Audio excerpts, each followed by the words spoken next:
So maybe one of the teams will bring that with its better concealment.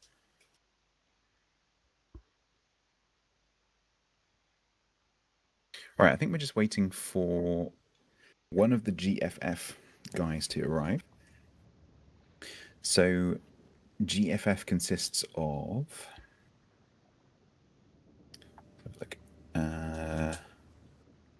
it's Van Hensing and Olaf Magestro, who are both in already. We're just waiting for either LMG Sniper or Longer Cowder to arrive. FaZe from NoCap is the adjudicator who is in this match currently, waiting for it to start. And then on the other side for CV, it's a mixture of Bell and Aki clans. So we've got Lex, Esger, and Kea from Bell and Aki. And they will be going head to head.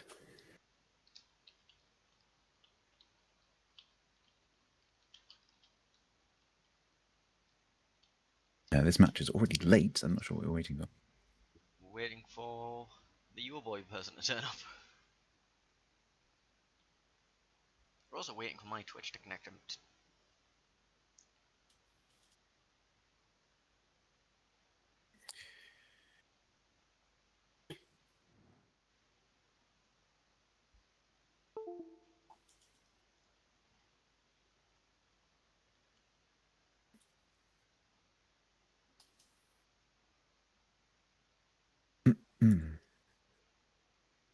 So so GFF saying that their number 3 and their backup are have both not turned up, so they're trying to find a replacement. Very organised.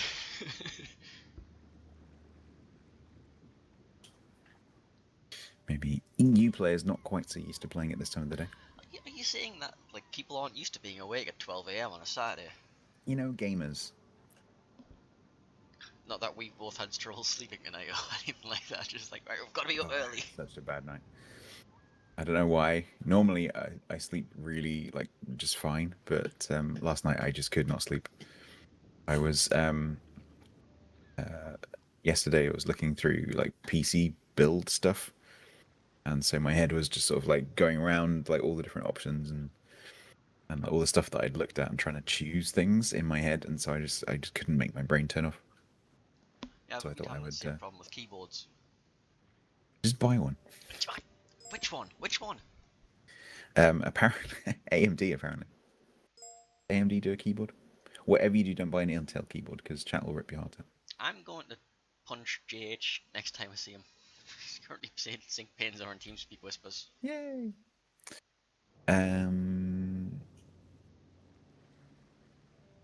Okay.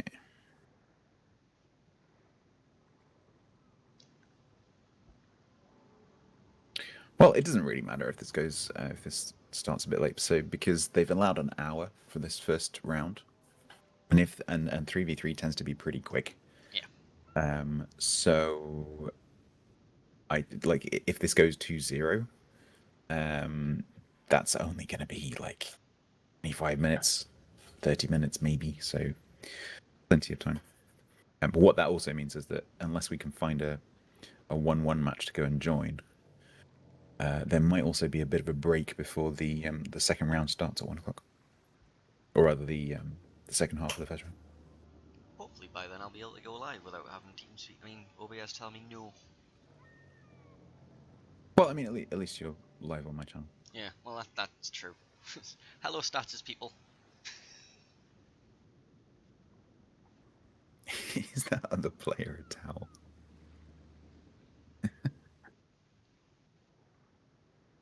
I'm assuming there's some sort of discussion going on about this somewhere. You would assume so. Well, someone's just been added to the Discord, so I'd imagine that's the new player, maybe.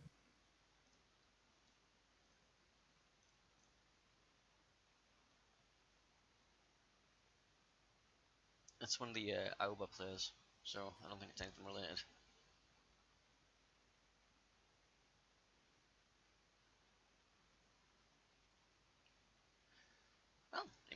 be getting an hour player. Who knows? Who knows? Who knows at this Who point? knows who they called in?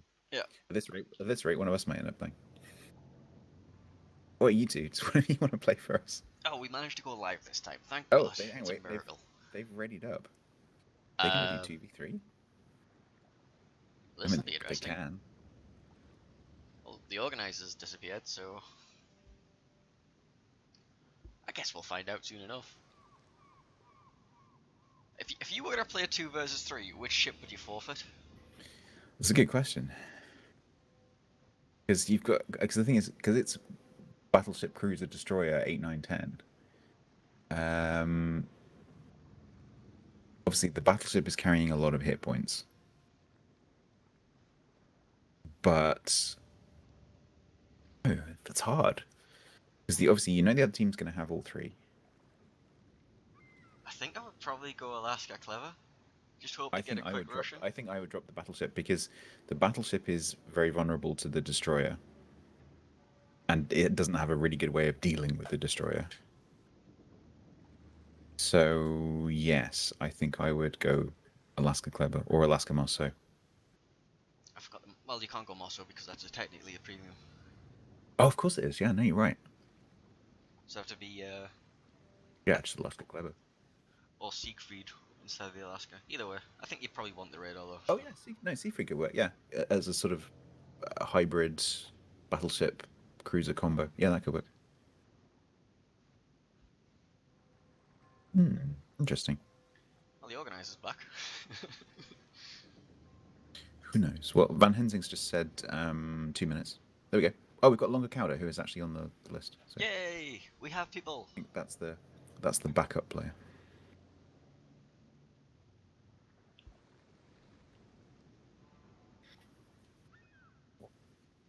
Tom says he'd take Hayate. Not this was from whatever we were talking about 5 minutes ago, but Hayate is the premium ship. I very much doubt that Hayate is the not the choice of champions. I would say no. no. There'll be a Vanyup somewhere reeing at us. Right. GFF, aka Yo Boy, is ready. The other team is just readying up now. I'll take the overlay off so you can Okay. so you All can ready? watch us all go live together. Everybody's ready. I think they're asking us too. Mm-hmm.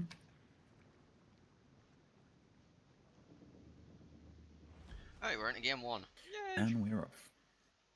So there is a I was going to call it Rochambeau. What's it called where you can call the problem within the first, in this case, 60 seconds? Mulligan? Mulligans, yes. I was going to call it Rochambeau. I don't know why. So the players can call mulligan within the first 60 seconds. In this, normally it's 2 minutes, but this time it's 60 seconds. But we can't see chat as a spectator, so we can't tell when that happens. We just have to wait for the room to close. Okay, so we got. Oh, look at that. The Yo Boy guys, the GFF guys, taking Vladdy Alaska Kleber. And the CV guys taking Vladdy Alaska Daring. Well, I'm currently staring at the loading screen, so. Rip. Okay, both teams going for the BC end of the map, so we might see some fighting pretty quickly. I might have to alt F4. Yeah. Apparently I'm in queue for battle, so yeah, I'm not gonna alt F4. Oh, okay. That does actually happen sometimes with the training room. So if you leave the training room, come back in and rejoin, you should end up in the battle. I've done this live during COTS once in the finals actually, and it did work. So.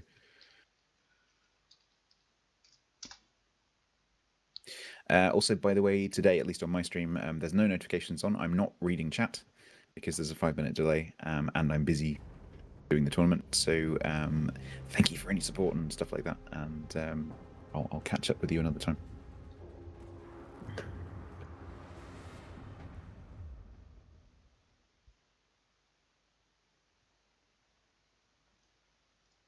Okay, now Daring versus Kleber. Now we don't know whether this is a legendary Kleber. It could be.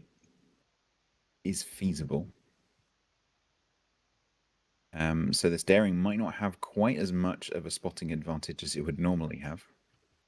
I'm not sure what Kleber's detection goes down to with the legendary, actually.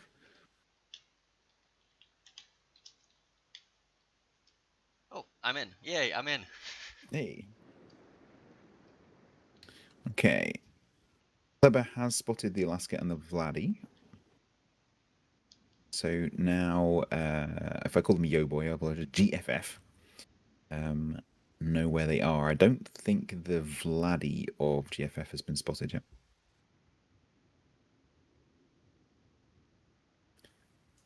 Of course, Alaska can put that Kleber under radar. So this Kleber needs to be a bit careful here. Well, they've got the C cap, so that's nice. But I don't They think it's do, going to and matter. I wonder whether the daring will be sent round to go and get one of the other caps while these other two are just, looking after C.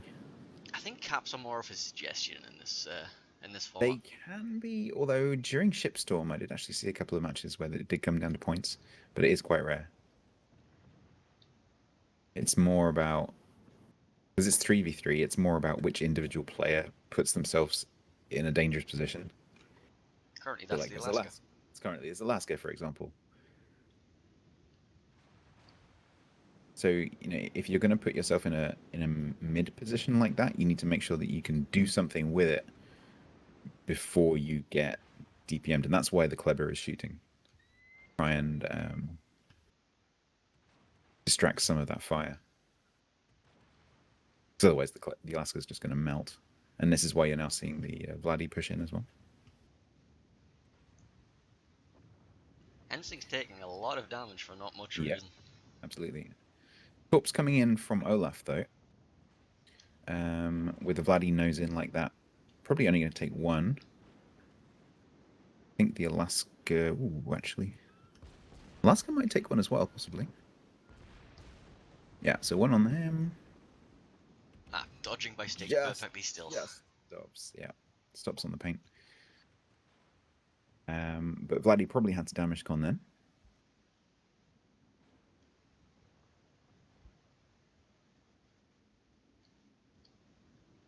This is just turning into a DPM wars. The caps are just definitely a suggestion. It's who can kill who first.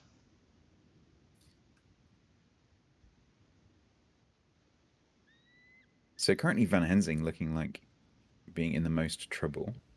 They are still focus firing. Oh, that was a nice shot through the nose there. Oh, he's dead. Yeah, I think the Alaska caught him on the tip of the nose and got a nose citadel somehow. Or either that or it's just massive superstructure damage. I think it was through the nose. Okay, well that gives CV a massive advantage here. And they can begin working down the Kleber. Kleber will try and probably go unspotted. Vladdy needs to at least trade. Use that health pool.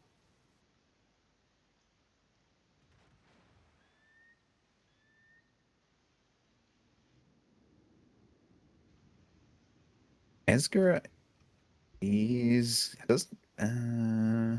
is running fire prevention and has 2 fires running. But for a Russian battleship, that's not too much of a problem. Because his damage con should be back soon.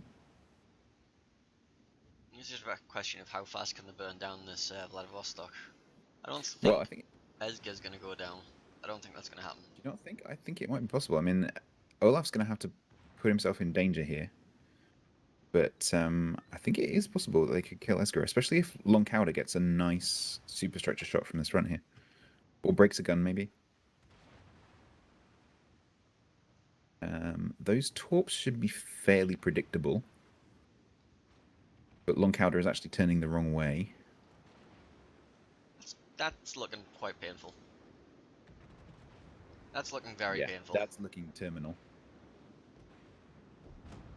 And that leaves us with the Kleber. Interesting. So, Kleber, I think now we'll just throw in the towel and rush them. I mean, why would you bring a Kleber if you're not going to rush anything? Absolutely, but this is pretty much them throwing in the towel. There's no way that the Kleber can kill all 3. We're going to have to see some heroic players. He's going one tops for the Vladivostok, one set of tops for the Alaska. Well, I mean, you got to try.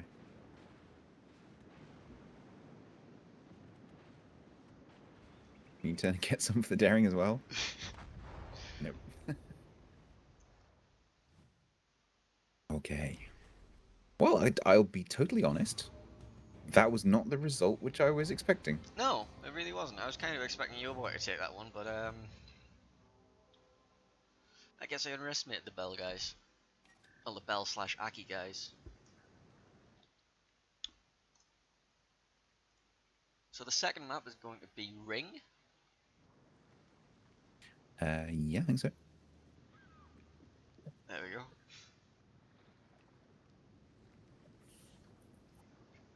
Update this overlay with some sort of like score indicator. Did you use the one I sent you? I did.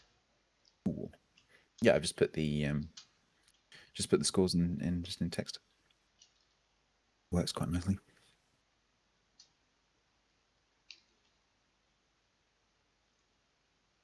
So interesting. So I just, I don't know Bell or Aki clans much. I have played them in clan battles in the past. I remember playing Bell in my old clan. But Yo Boy are King of the Sea, veterans. I'm kind of surprised actually.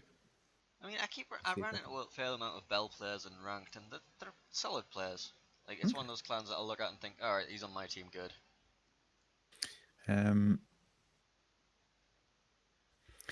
Yeah, I mean, I wonder whether Yo Boy can bring it back. I don't think we'll see them change their lineup. I think we'll see them stick to those three ships. Maybe a change in the battleship, but I think the cruiser, the Alaska, and the Kleber will stay. I seem to have lost the training room chat window, so. Oh, really? Yep. Oh, yeah, that's quite normal actually. If you get kicked out. Yeah. Doesn't matter. You don't need it. No, just you can reply on my behalf. It's fine. Mm-hmm.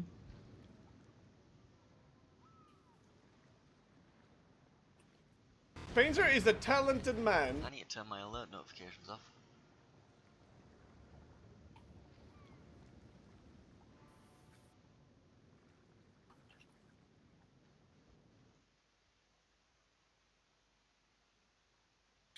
Okay. How the second half of the first round is not gonna start early, I don't know, because everything's gonna be finished by past. Why they scheduled an hour for it, I don't know.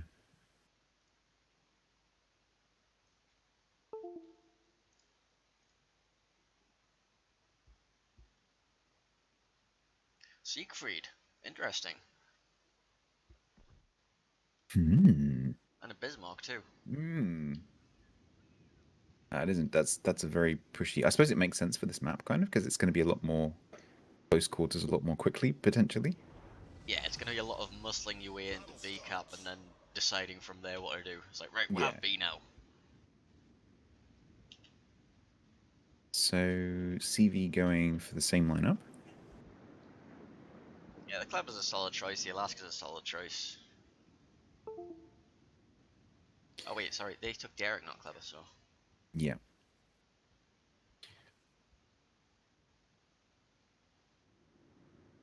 Looks like CV are all going to the A cap, but it looks like Yo Boy GFF have actually maybe decided to split, sending the Kleber south. Well, that might be just going in through the back of B rather than C. Although if they figure out where where. Oh my god! Oh, they're on different ends. Wait, 1 second. I need to. Oh crap! I didn't. Right. 1 sec. I need to change my scores. This is going to be CV1. Wait, CV what? I might Sorry, have got the scores as well. because they've changed ends. I don't have a change ends button because this is just manual. CV won the first one, not GFF. Let me just fix that. CV won the first one. Yeah. And let's just swap the because scores around. they're in different colors this time. Professional setup. Yeah, and King of the Sea, we have a change ends button on the app, on the little score app. Makes that really easy. Professional streamers.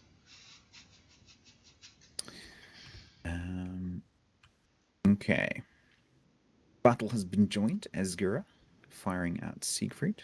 Little chunk. Clever's got the B cap. I was about to say Alaska needs to be careful because Bismarck is more accurate than it used to be, but it's in Alaska. And it's Bismarck.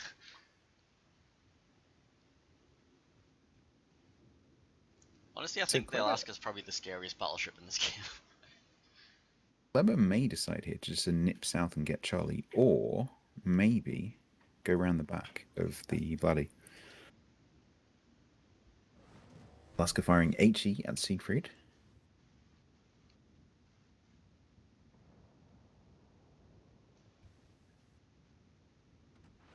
AP out against Lex misses from both Siegfried and Bismarck. Random selection of torpedoes going through there. I don't think they're going to hit anything. Well, the one stray one on the far right might do something. It That's about it. could possibly, yeah. Yeah, Kleber is going south to sea.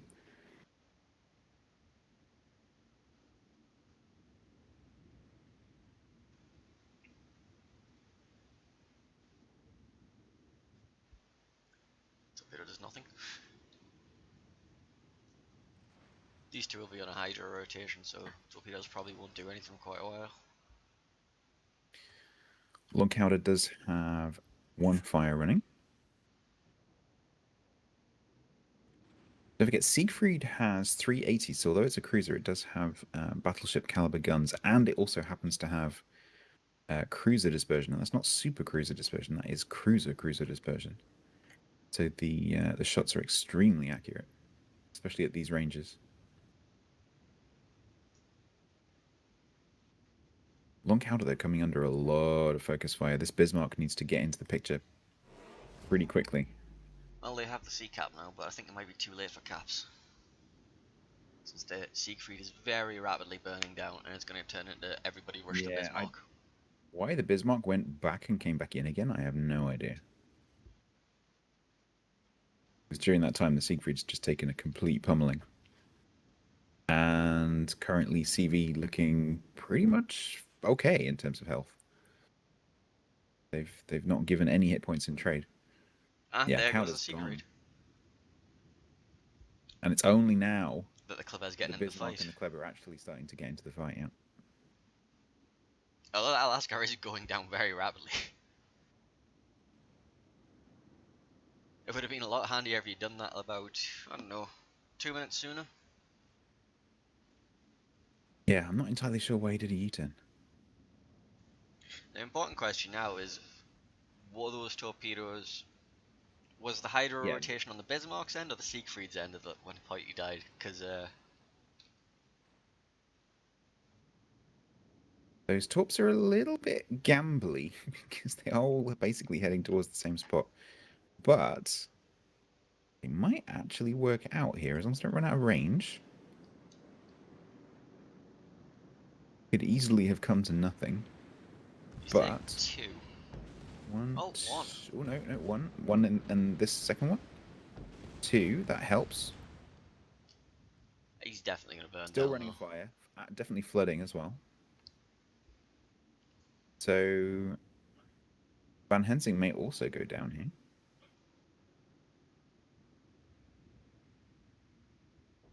Yeah, and once again, They're left with a Kleber, just down to the Kleber sailing on its own. around. Now, it does have a 2-cap advantage. However, not going to last very long because the Vladdy's going to pretty quickly get to B, unless Olaf can torp it on the way in. So it is feasible, I think, that the Kleber could actually take out the Vladdy. It's very feasible. Problem is the daring.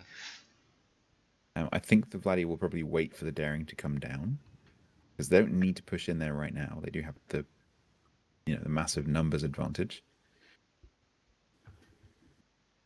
I'm sure we're going to see a solo warrior. It's going to happen. Kleber going to exert its authority over B. and dissuade that Vladdy from pushing in. Daring probably doesn't want to push in against a Kleber. And so basically, I think they need to wait until all three of them are there. It would be the most sensible approach. I mean, the daring does outspot the clever, so you could They've just go got, spot. yeah, I mean, so GFF win in 6 on the points. There's 8 left on the clock. Okay, we have spotting.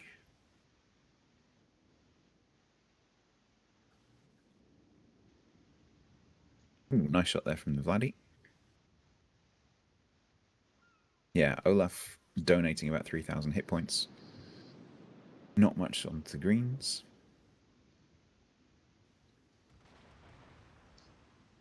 So he needs to choose his angle of attack carefully and his target carefully, because Yeah. So, for example, going around this corner right now, probably not a good idea. Daring's going to go in, maybe? Oh, that's a bit... I think you needed to ambush them a lot closer range than that.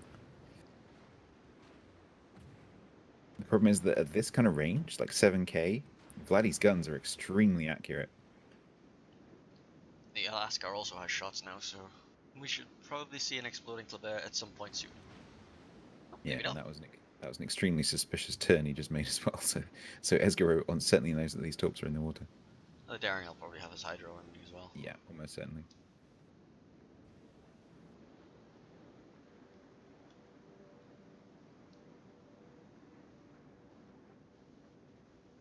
Okay. Yep, successfully dodged the torps. Vladdy is kind of isolated right now, but of course Olaf has already used the torpedoes, so I think this is pretty much it. I don't think they're going to be reloaded on the other side before he arrives. Daring is also coming round. Kleber's guns are on the wrong side. We're about to see a very dead Clever. I think you're right. Oh, torps have reloaded. Oh, unless he didn't send that set, but it doesn't matter anyway. That was a very swift 2-0 for Team CV.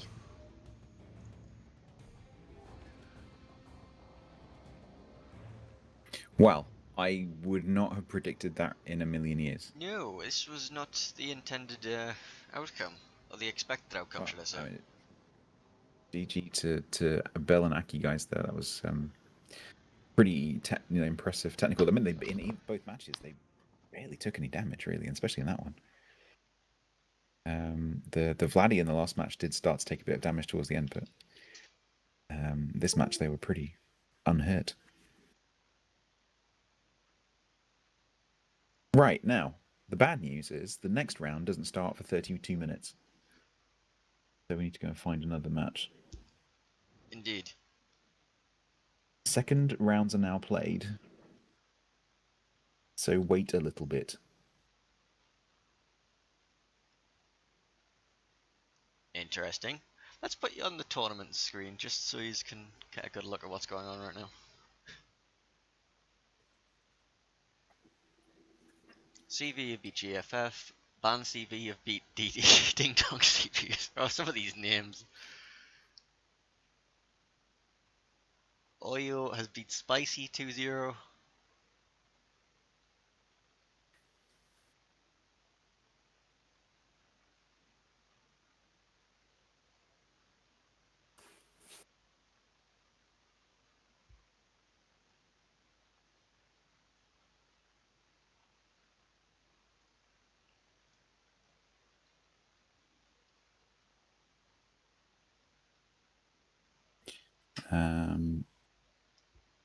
We may be able to pop into Aeon versus Toot and see if they've started their third match yet. Alright, let's have a look. I'm hoping...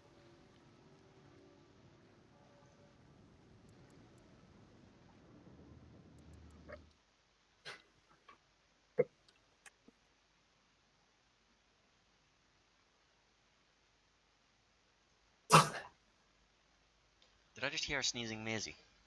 That was choking me. Yeah, lovely.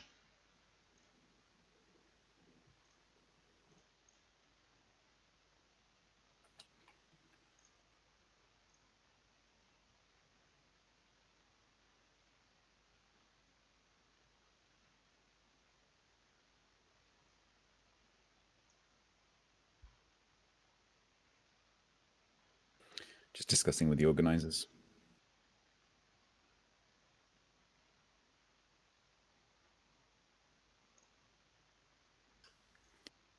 What's going to happen? When I was looking at the timings yesterday, I immediately realised, like, okay, there's going to be a massive gap between these different rounds and half of rounds. Because 3v3s are always short. They never go to time. I understand why they've allowed an hour. It's to allow for 15 minutes per match in a 3-match scenario, 3-game scenario, plus a little bit of time for startup and swap over and whatever. But that's never going to happen. You're better off in a tournament like this. You're better off planning for 10-minute games and then deal with any delays rather than the other way around.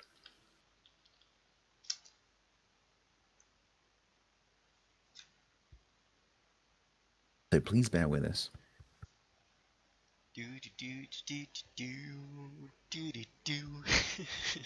Worst case, what we can do is we can just leave this running and come and like just say to you, like, come back at 1 o'clock. Or 2 o'clock if you're European.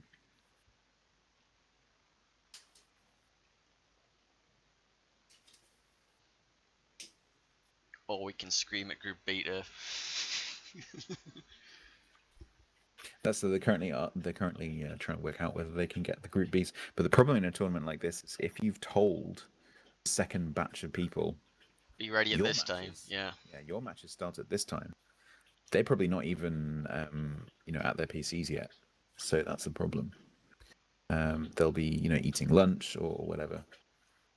So it's 6 people rather than 14 people, but we'll see.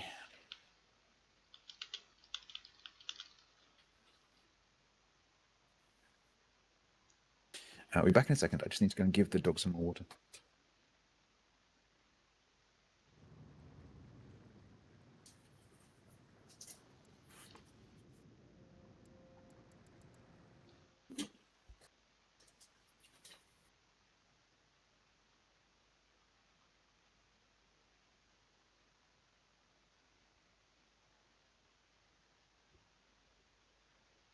Right. Okay, apparently everybody's being pinged. We're getting the second round to go. So that'd be... Yeah.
I wonder what stats is washing in the background there.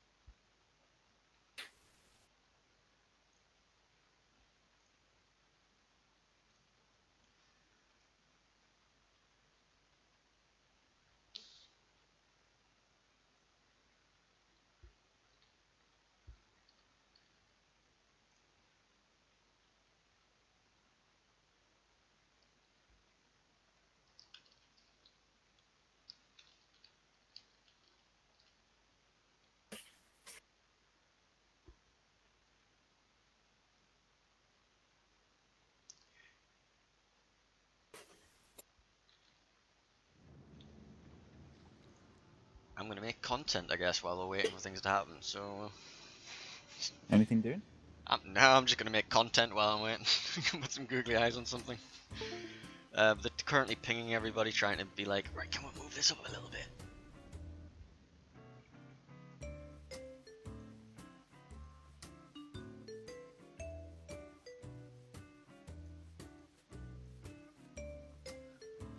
If you want to keep an eye on the channel for us, I'm gonna put googly eyes on a boat.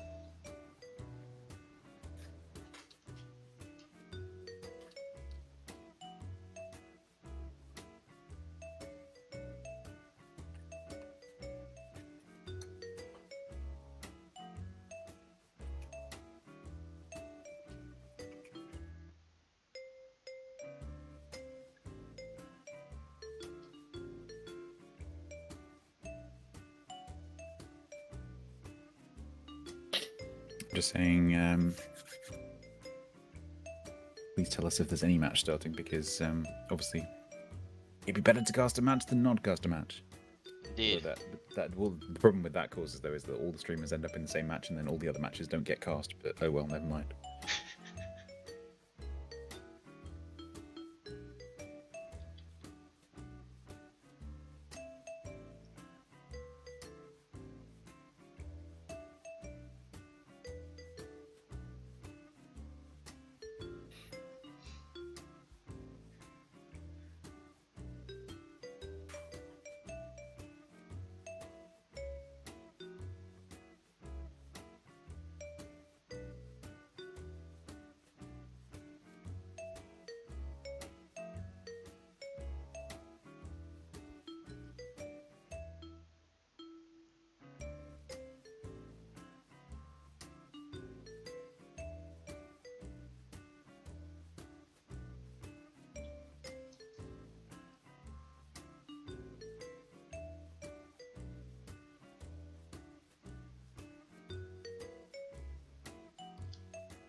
That's interesting. All the matches from the first half of the round one went through 2-0.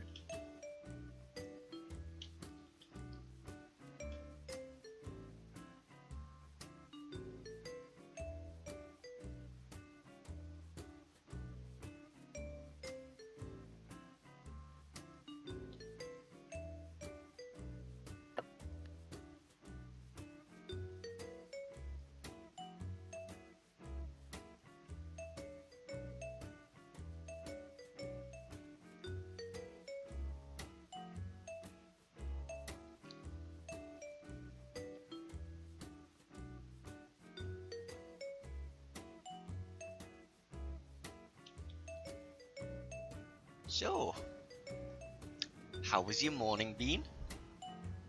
I was up at 5:30 this morning making overlays. Yeah, you were. I'm glad you were, because I went to bed last night and I was like, alright, I've got to be in bed early, gotta go to sleep early, gotta go to sleep early. 2 hours later, I'm looking at Discord and I just see Kingpin typing away in the ship toasting channel and help me Discord. I was like, Kingpin, go to bed, we've got to be up in 6 hours. I was like, I'm guessing King. Well, I think it's like for Kingpin right now. It's what 6 a.m. yeah, so he's just stayed up all Okay. night. Probably not going to bed. Lucky for him. I remember looking back in there this morning and just see like an hour later, no. I got to sleep at about 4, rolled out of bed at about 10, and then I've just like, you know, forced myself to shave and just, you know, down an energy drink. Yelled at people's Twitch chats about how waking up is hard. It's like, I don't actually like talk in the chats, I just open up the chat. The first chat I see in the World of Warships directory. I don't like waking up. Me. It's less about interacting with the stream and more about having a place to rant. The TTT rep is doing his best to get the team members out of their beds. Wakey wakey, rise and shine. It's gonna end up with like 3 of us casting the same game as a. Oh, at least, because the first game that goes live will get all the streamers. So that'll be. Hang on, how many streamers have we got? 8. It'll be 8 of us. 8 or so. Well, 6 of us alive, so. Spectators mode can handle up to 20, I believe. I think it's 20. Yeah.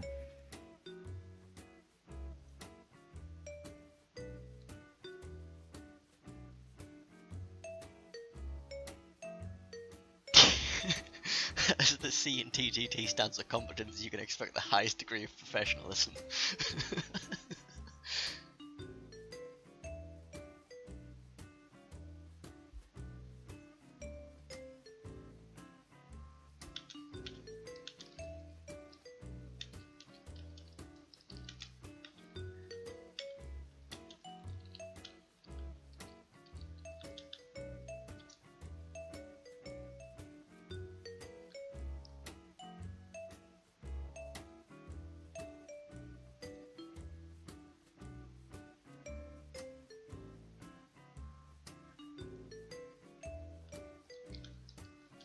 I'll be back in a sec.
I would say so, chat, how are you? But there's nobody in chat right now, so yeah.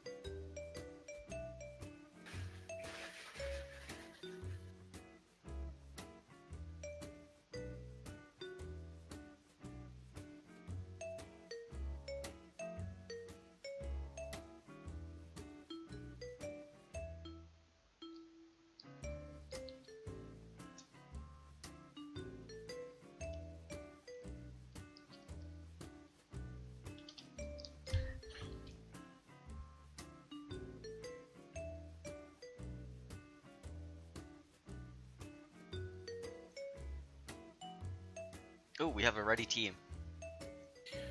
Room is up, says guitaristing.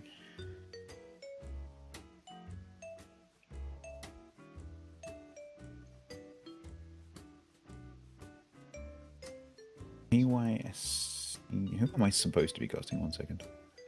Because we're not Yeah, doing the same match this next one. I'm supposed to be doing Kill CB versus Cake. I'm supposed to be doing SW versus TTT. But whoever goes first is probably just going to get everybody in it, so... Pretty much, yeah, guitar is ready to go, so let's see if we can find that one. Yeah, it's up. Which one? Is that one you're supposed to be doing? No, it's a No. random one. Alright, we'll go do the random one, screw it. Professionalism. We have 15 minutes to kill, we may as well use it. Cake, okay. Kills, actually, I'm going to leave because my actual proper match is actually, the room is actually starting. Okay. I will see you soon.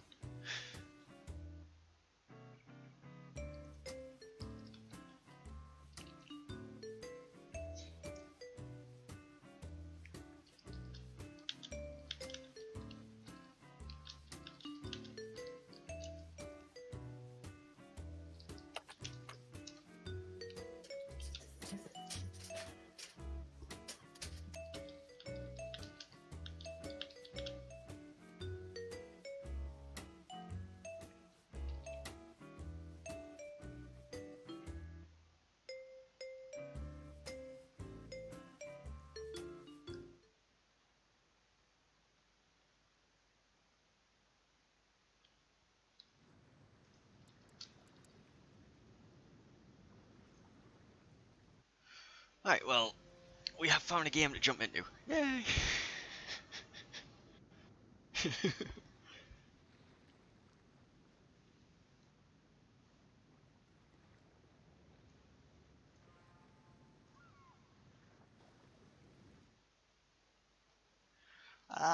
Okay, we have a game. Yay, we have a game.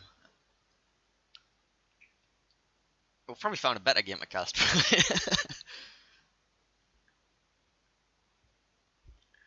This one's gonna be between QTYA and KYSCV, which is actually some Rain guys and some TVO guys, I think. I don't know. It's got people.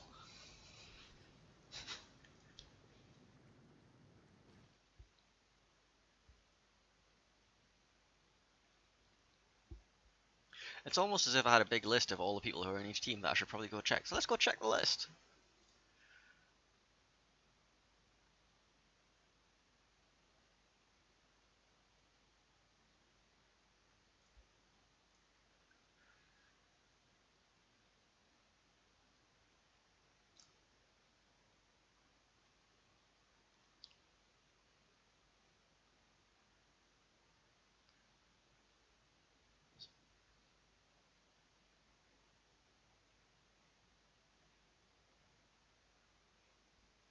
Yeah, this is basically Rain versus somebody that isn't Rain. So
Sound muted.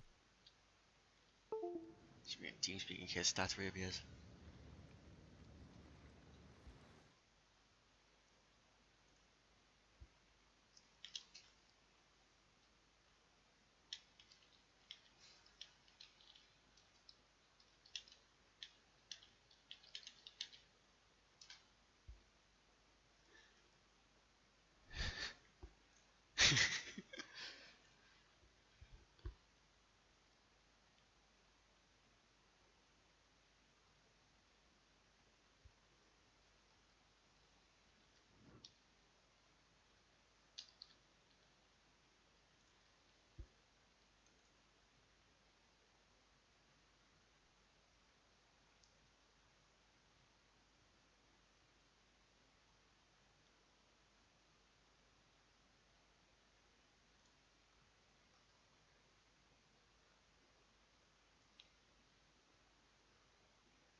We're just sitting here, you know, just waiting. Just waiting. Remind me to kill Sarah later on. Just give me a friendly reminder that I need to go kill Sarah.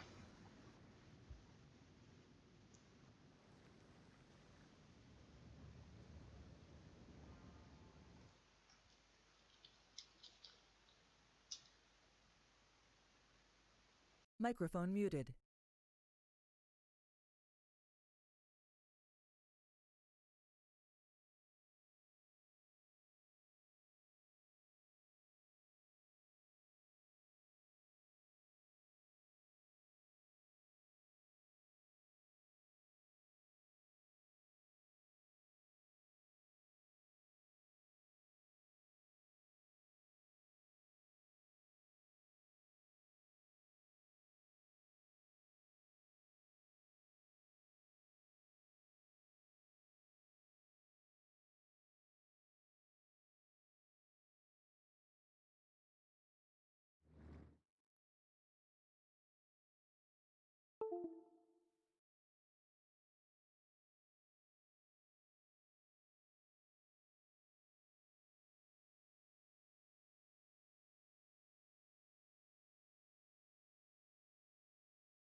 Microphone We activated. are still waiting for a game to start. It's really, really fun, so I'm interacting with chat.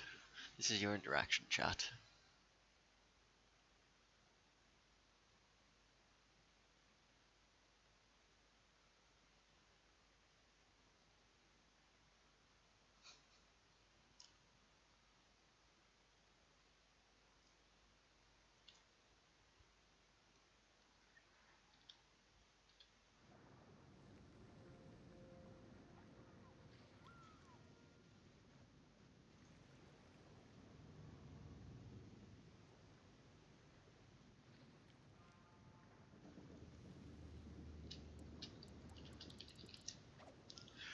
We are no longer in a room.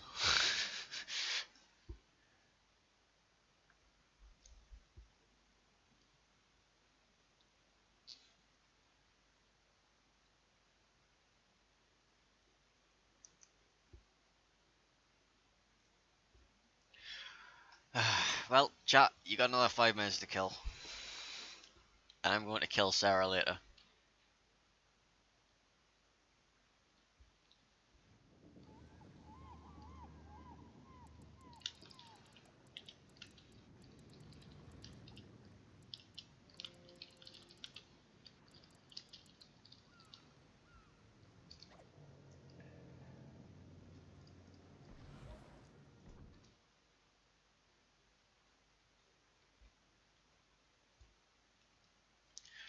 So in the meantime, you get googly eyes. I'm gonna put googly eyes on things again because we need content. We need content that isn't just sitting here. Yeah, we'll do it, Derbski. While we wait patiently.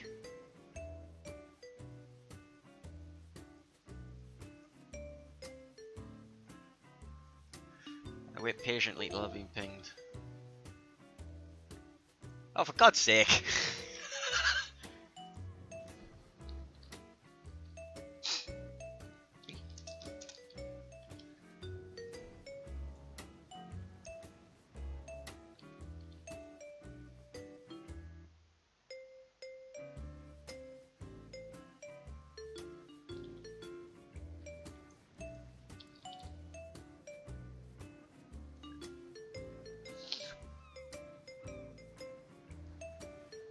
We're gonna get.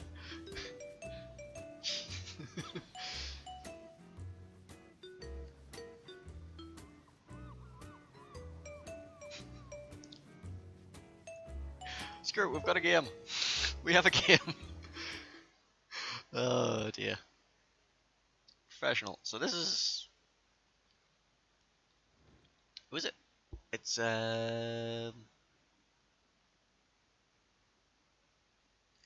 QTYA against KYSCV. So we'll just edit this.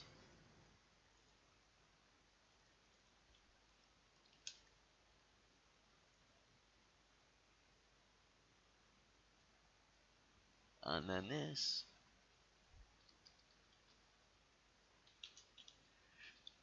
Professional quality streaming right here, boys.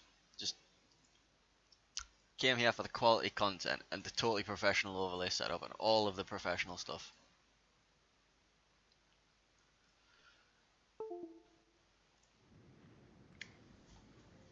And whoever I was meant to be streaming can get fucked.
Oh, we have a game! We have a game! We have an actual game! Apparently we're going into this one.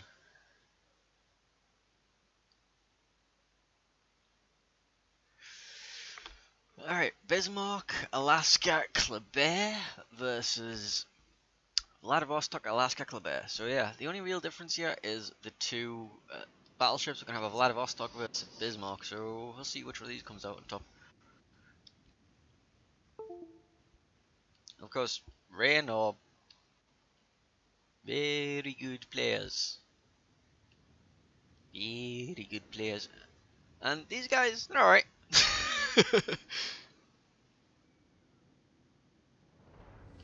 Let's have a look at the early deployments. Storah's going B whether he likes it or not due to that spawn position, and the Kleber from the red team is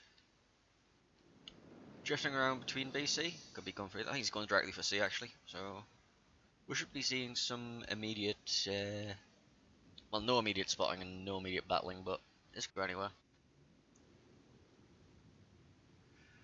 Mr. Evasion and his Alaska's going towards C as well. This is being completely mirrored by the red team's Alaska, who's going over to A. The battleship deployment. The Bismarck is heading towards AB, and the Vladivostok is heading towards AB as well. So we should have the Kleber and the Vladivostok versus the Alaska and the Bismarck on this side, and then on this side we should have the Alaska versus the Kleber. So we'll see how this goes.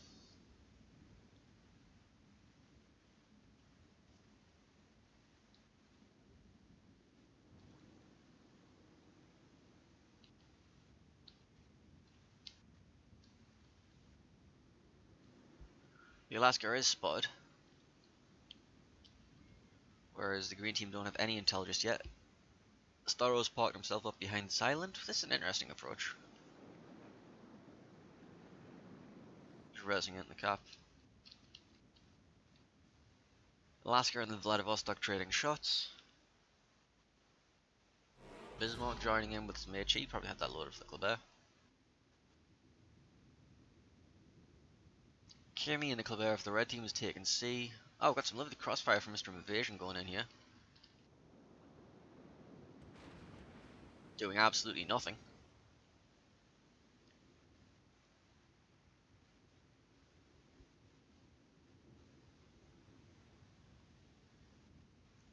Mr. Evasion popping his radar, and he's not going to catch the Kleber.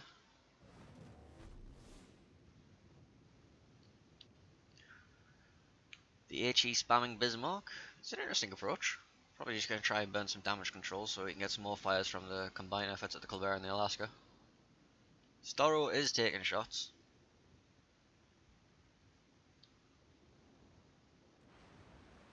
Casually just going to head back around the island. There's no doubt there will be a hydro ring from one of these two.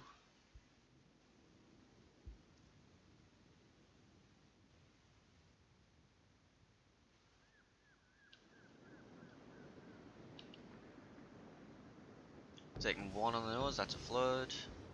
Taking another one on the belt there as well. Meanwhile, the torpedoes from Red Kleber not going to do anything to Starro, but he's going to take the B cap. So now 2 cap advantage for the red team.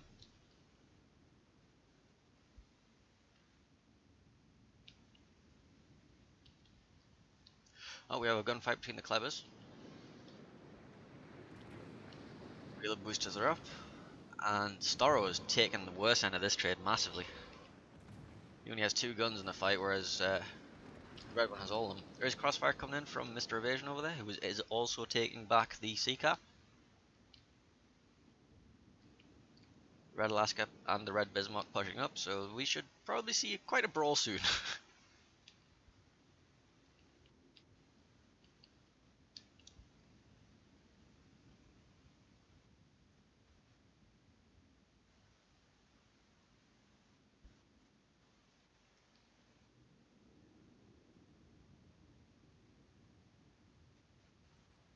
Lulu with a solid chunk on the Bismarck. A very solid chunk on the Bismarck.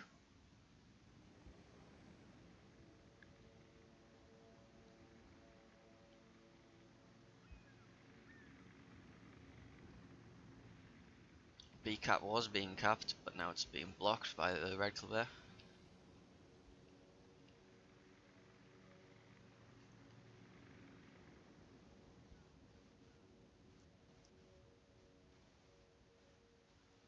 Mr. Evasion popping his radar.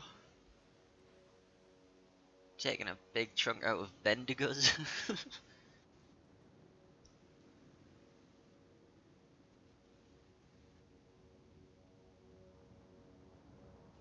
Starro and Kimmelil trading again. These torpedoes are going to miss, but that's to be expected. Oh, Bismarck is going down.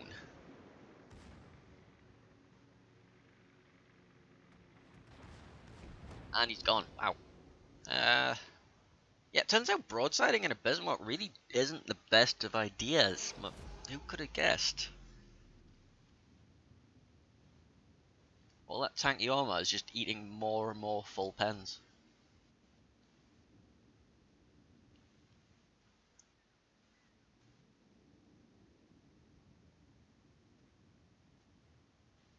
They do, however, hold all 3 caps currently. But that's not really going to matter considering 2 of them are being blocked. Starro is getting pincered here, so let's see which way he decides to rush out and die to, if any. Oh, Kimberly, if he wins this gunfight, he can then get around the corner and possibly get the Vladivostok as well. There's the Vladivostok's shot, he's not killed him. This could be very, very painful. There's 1 set of torps, 2 sets of torps. Get the turn in. only 2, and then 3, 4, 5, 6. That's an excellent play, taking out 2 ships. So this has been turned around very quickly. It's now Mr. Evasion versus a half-health Alaska and a very, very, very low Kleber. Mr. Evasion is down the 2 caps. He's got 6 minutes to try and fall this back, and he needs both kills. The Kleber is very low and it can't heal anything. It is very saturated. He is winning the Alaska fight. He can't, like, this is still winnable for Mr. Evasion, but he needs to make a play. The Kleber is going to be hiding behind this island and just trying to lob shells across here, just free farm him. He's in range. But he needs to get himself in a beat to try and stop this points bleed, because it's not going to go very well if he doesn't.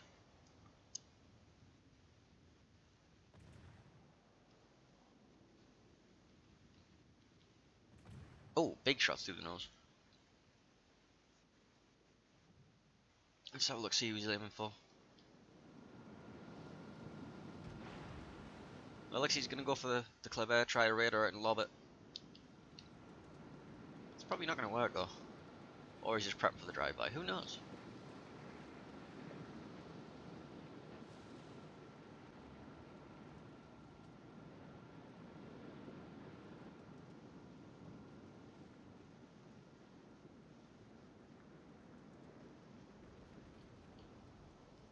Takes a shot at the Kleber. Doesn't quite get him. This could be decisive because he needs the kill on both of them. The Klebers are just going to start running away.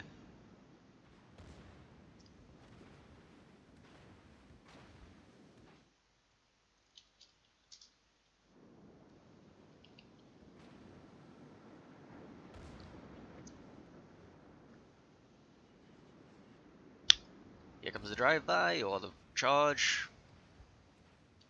Bendigos is probably just going to go for the ram, whereas Mr. Evasion is probably going to want to go for the drive-by. And we'll get a ram. So that'll be game 1 going to Rain, who are also calling themselves QTYA for whatever reason. No wait, Team Bravo? I don't know. Very complicated.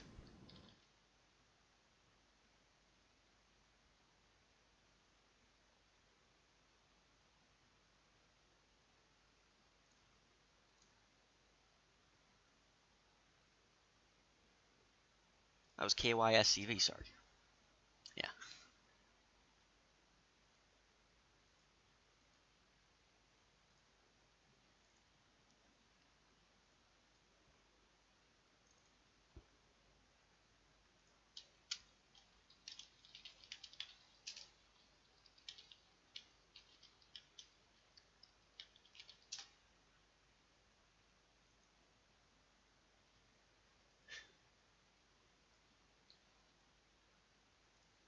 So now these will be flipped to the other sides? I don't know. This is all really complicated. I'm really a professional streamer, by the way.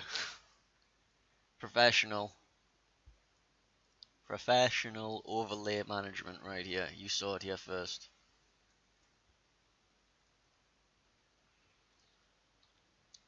Right, we'll switch to fault line for the second round.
And there you go, I've now turned up my volume of my microphone to the maximum. If it's still too low for you, well, there's nothing I can do.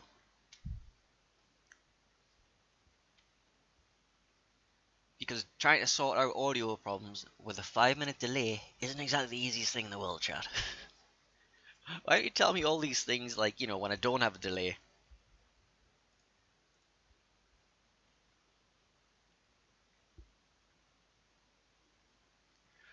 Right, again, we're going to be seeing the Alaskas, the Klebers, and then the Vladi and the Bismarck.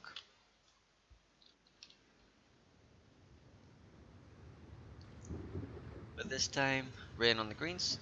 Sorry, KYSCV on the green team. I can't talk. And QTYA on the red team. General quarters.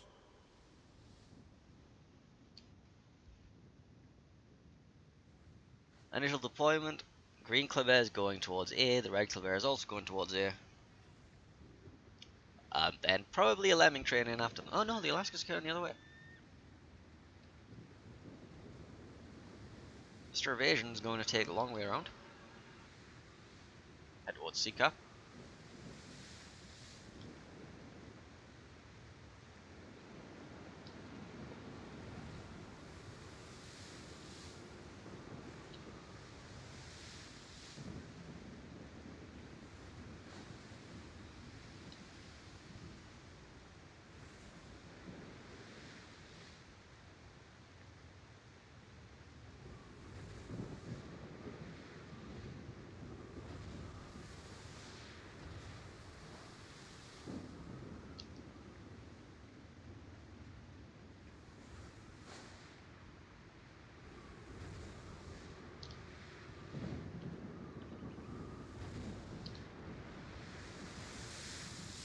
Turn the vision off for the green team, so we'll see when they spot each other. And they are definitely spotting each other now. So this could be fun.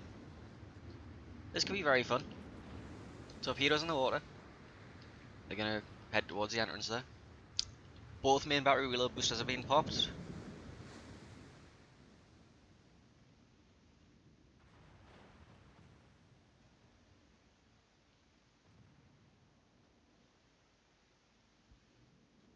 Starro parked himself behind the island bean cap. Reversing out, taking a couple more shots.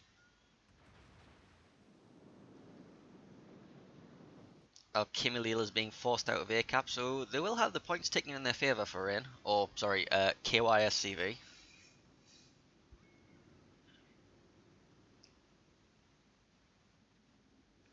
A very hopeful torpedo spread, which probably isn't going to do very much.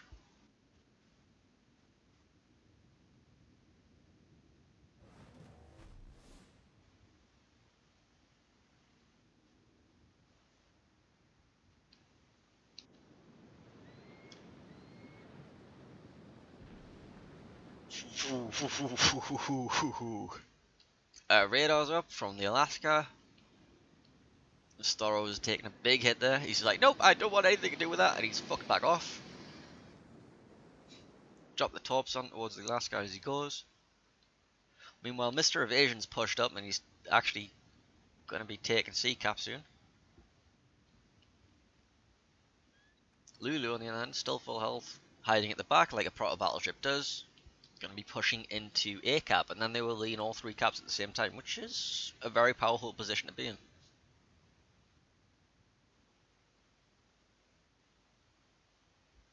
Is that blind fire from the Bismarck? Very hopeful attempt, or is it?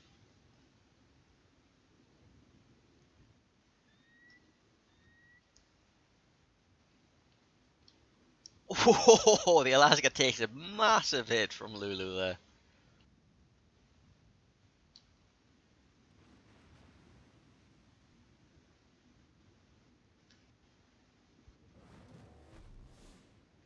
Mr. Evasion has managed to take the C cap successfully. Lulu has decided against pushing into A, and with a Kleber lurking in the wings, I'm not surprised.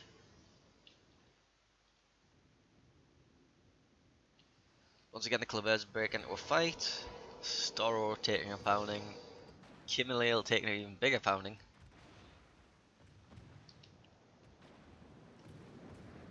He's on no engine, fire, repairs.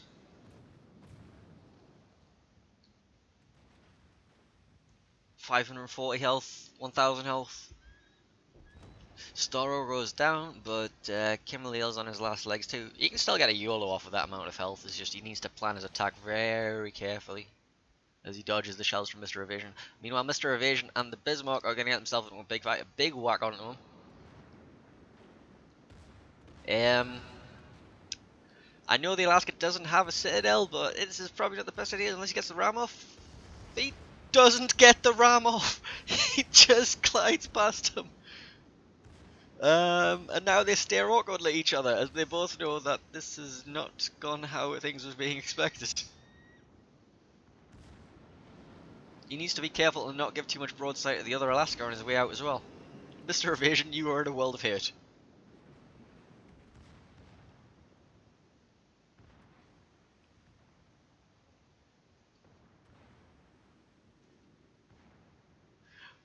Right, well, after that little awkwardness,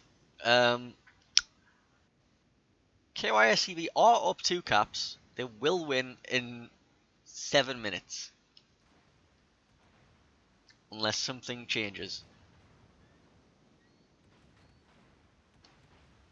Lulu has no way of spotting the Kleber until he's face first with him. So the Kleber is just gonna like hide in the wings and just be a really annoying little threat.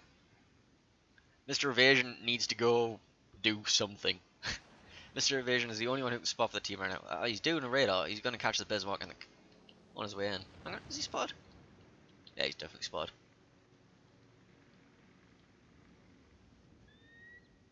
Make a move to take the B cap at the minute. Oh, Mr. Evasion catches the Alaska with another big chunk.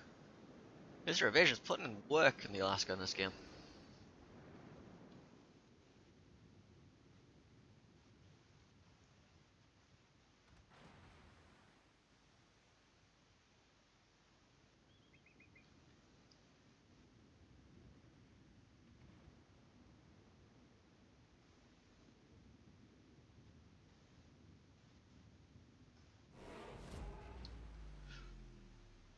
Ooh, 70 health, healing.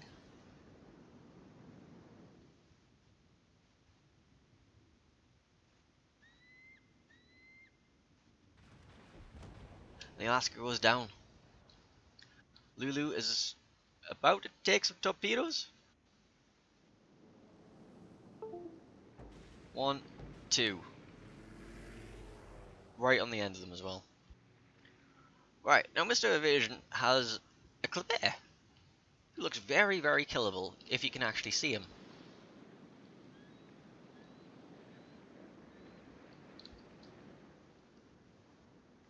Let's leave the Kleber hidden for now until Mr. Evasion spots it.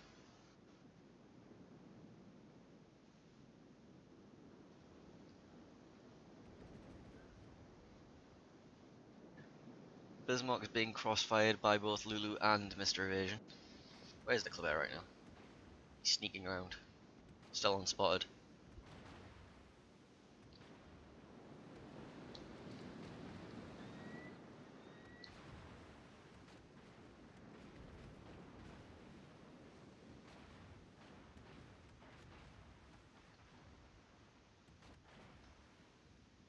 Secondaries raining down death upon the Alaska.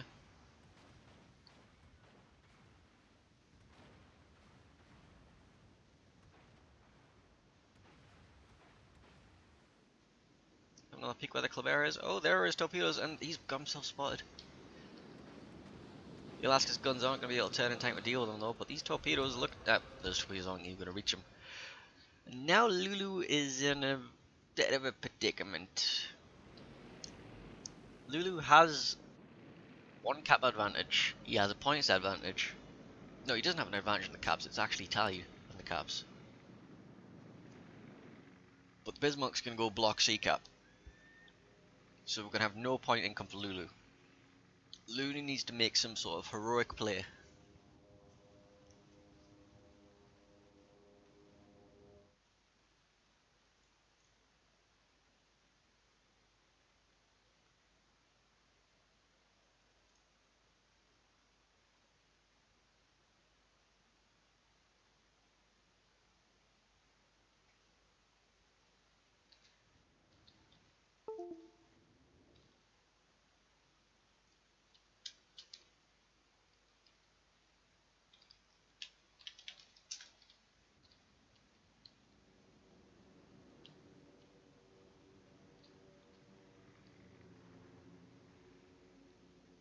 I don't see a way possibly for Lulu to win this. He's just going to end up trading with the Bismarck for ages. The Bismarck's going to get himself unspotted, and the Colbert's going to play a ring around the roses and just get all the back capping. We're going to end up with a 2 cap advantage at least permanently for QTYA, who are actually supposed to be the ones with 1 point because I'm an idiot. And it has been pointed out to me in chat that they're actually the one that won it because I'm a massive idiot.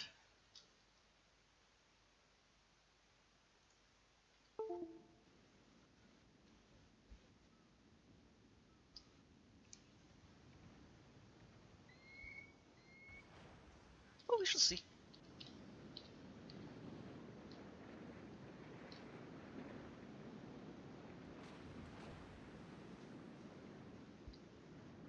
Lulu's just getting chain reset. He's never going to get this cap.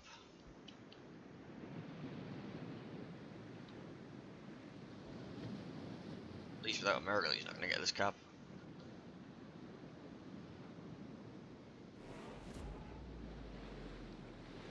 Meanwhile, QTYA have 2 caps to 0.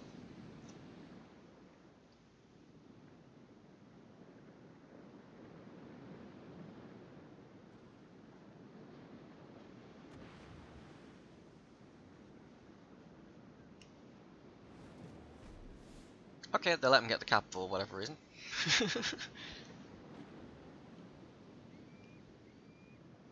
It's not really going to do much for me. He needs to block the middle cap, and actually, if he blocks the middle cap, then all right, okay, this could get interesting. If he blocks the middle cap and manages to survive 3 minutes, he will win.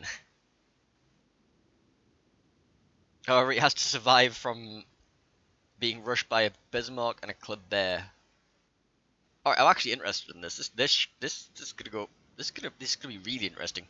He's blocking line of sight right now. They don't know. Well, they know where he is. They can't see him though. These torpedoes are probably gonna be a bust. Yeah, there's no way he's gonna take these. Using this fighter plane for spotting, which is very smart.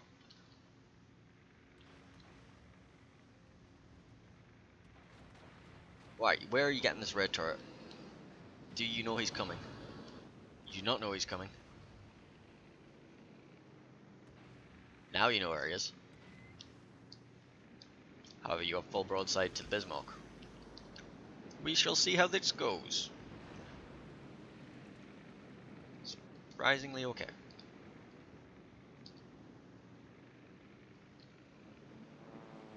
Corvette's coming around the back now. Lulu doesn't know where he is. Well, he knows where he is, he just can't see him.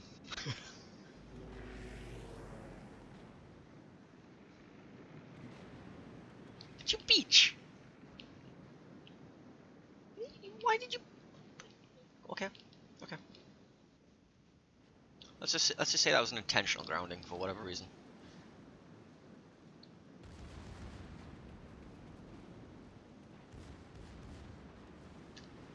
Lulu with the heroics. Has the Bismarck down at 3,000 health. 2,500 health.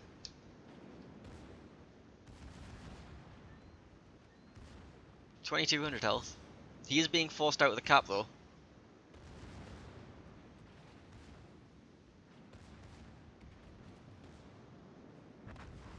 Lulu? You might want to watch these torpedoes.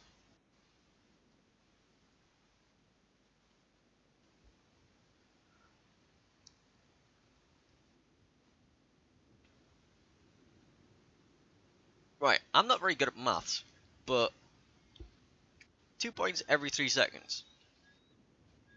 That means he needs to catch up another 120 points. If it's 2 every 3 seconds, he's about 40 seconds.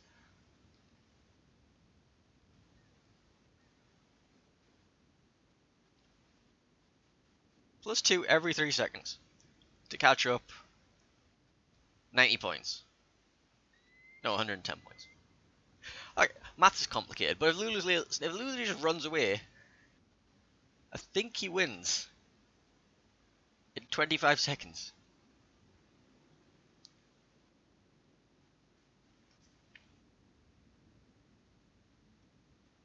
Yeah.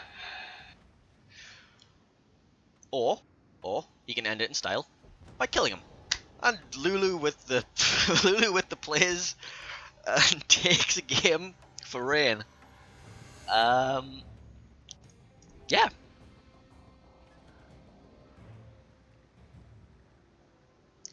Outplayed.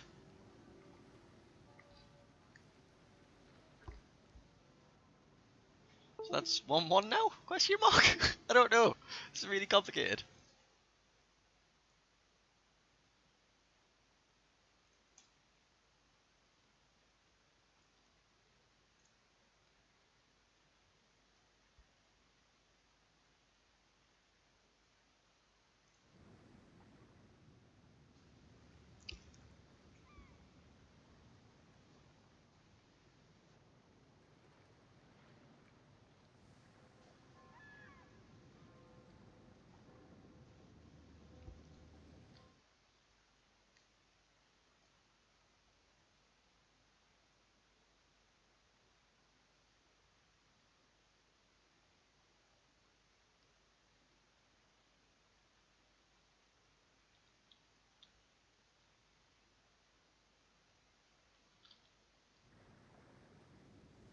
Well, it appears the other games have been going well. Let's have a look. Let's have a quick look at the other games overlay on the tournament scene.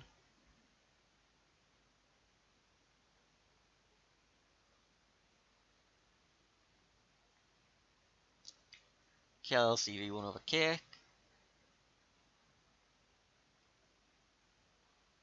Some games have happened. You know, it's hard to keep up. SW versus TTT is currently 1-0. That's the game I was supposed to be casting until this all went a little bit. Nope. We've switched map. We're going on to whatever the hell map's in this one. Neighbors. Neighbors domination. Okay.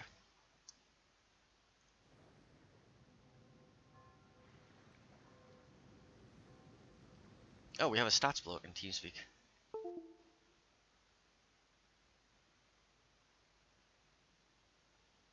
Let's see. Sound resumed. Let's see if Mr. Stats block wants to co-cast this one.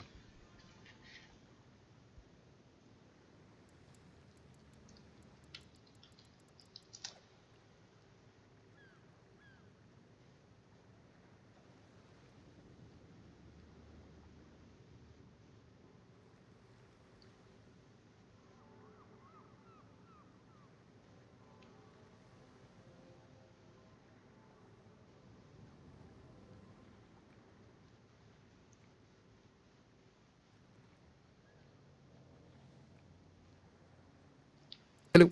Hello. Do you know what's going on here? Yeah, I do know what's going on. We're in game 3. Awesome. Oh, have you watched the first two? Yes, I have. It's Awesome. been quite interesting. Yeah, my game was as well. A lot of 2v1ing.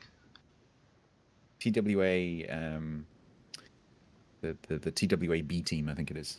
Well, at least the other, because I realized just now TWA have actually got 2 teams in. They've got Ban CV and Kill CV. Oh, I'm sensing a theme here. So Kill CV, which is Blood Legend, Doge, and Yoshi. They actually had to put up quite a lot of a fight against Karma Cake. It was a really good match. Actually, went 1-1. Lulu managed to go 2 versus 1 at the end of the game versus the Alaska Oh, and the Clever and the Bismarck. Nice. It's been an interesting series of games. I was like, oh yeah, there's no way Lulu can win this. They're just gonna go around in circle and back out, and then Lulu's just like, nope, I'm just gonna charge through the middle of the map and make you come to me. The thing is, in 3v3, because there's so few ships, like losing one ship is a massive change. And so if one person makes a mistake and just gets wiped off the face of the earth, then their team is pretty much lost. So it can all change in a split second. Yeah, I'm seeing the Clevers used a lot more aggressively than they were used in the first game I was casting with you as well. I haven't. That's interesting. The Clebers have So- just been permanently trading with each other. It's like, alright, my reload boost is up, I'm gonna go fight you now. So we saw the Clebers pretty much being more used like ambush, predators. TWA particularly were trying to like they'd initially clump up and then spread and try and draw the enemy into the crossfire or cross torp. And they did that pretty effectively in the last match I just saw. Okay, so we've got Story going wide to Alpha. And I've just been saying that, like a cap advantage is not really that much of an advantage, but getting the angles definitely is. I mean, the last game was decided on points. Oh, was it really? Yep. Interesting. Lulu just ran away at the like. Lulu Right. was down 2 caps, then capped the home cap, went in the middle, blocked points, forced the Bismarck and the Kleber to try to rush him, and then sailed away after killing the Bismarck. And the Kleber's they're just like, come back here! Well, it wasn't decided won on points, it was decided on points because the Kleber had to make a play. So 1 on points is a bit, but it was 1 on points basically. Okay, interesting talks from Story. They're obviously expecting Kimi to turn up on the corner of the island. He's not going to. May as well. I mean, it's not like the torpedoes cost you anything. Exactly. It's a training room. You don't even have to pay the credits. Does nothing. AP returning to abandoned. Little chunk there, not too much. About 5k. Evasion is burning. Mr. Evasion missed a ram in the last game. That was interesting. Radar out from Evasion. Those torps, as long as he keeps staying left, those torps are not going to do anything. Kimi will not want to come around the island while the radar's up. Kimi coming around the corner while the radar's up. Vladdy at this range is kind of dangerous. You need to be really careful. Yeah, see, Yeah. You need to watch out. Mildly painful. Undoubtedly, there are other reasons, but one of the reasons why teams tend to be bringing Vladivostok is because exactly that reason. It's because it's so accurate under 10k. It can be pretty effective against the destroyers. These torpedoes against Kimi probably going to be okay. I'm expecting to see a fight here.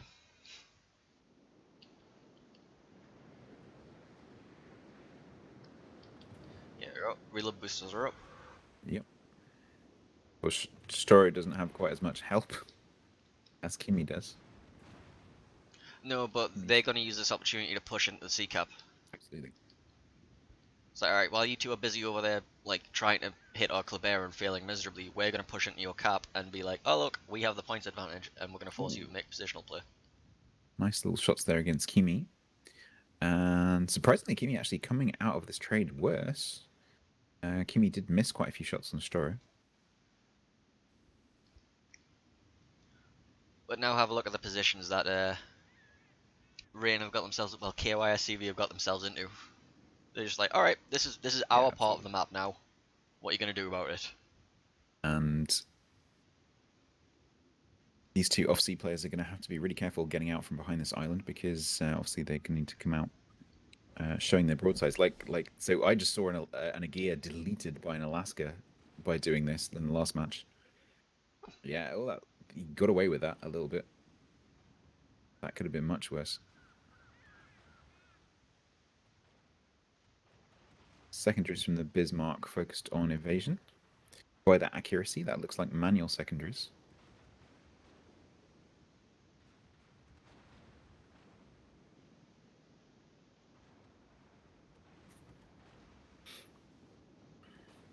Lulu starting to come around here. Rain kind of using the same tactic I just saw TWA use.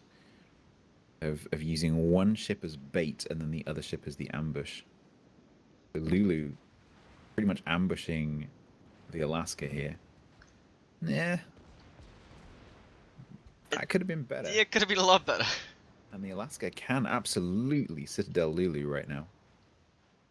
There's torpedoes incoming as well from the Kleber. Yeah, I think Lulu had that going differently in the old head there. Amy rushing forwards potentially to torp Lulu, who's now stuck against the island. That is not good for Lulu. Yeah, Yeah, at least they're getting Lulu's B cap. Lulu's either taking some torps or taking some torps, unless that is that Bay gonna save. I think that's Lulu? just enough room to not take that back torpedo. Yeah, he's not going to take that one. Yeah, He is, Not however, in going to get motion. shot with the butt by the other Alaska. in not a great position, but good prediction with those torps. Kimi may go down here. Shots out from Storo. A little bit too far back. Bad dispersion as well. Secondaries of Abandoned were focused on Kleber. Out of range now, I think. Oof. Oh, Lulu goes down. Oh, and apparently the Colberts had a fight that I wasn't paying Yep. attention to. Oopsies. Right, so now it's Storo kiting away. Torps in, but that probably won't go anywhere near the Bismarck. Alaska takes a little bit of a chunk there from the other Alaska.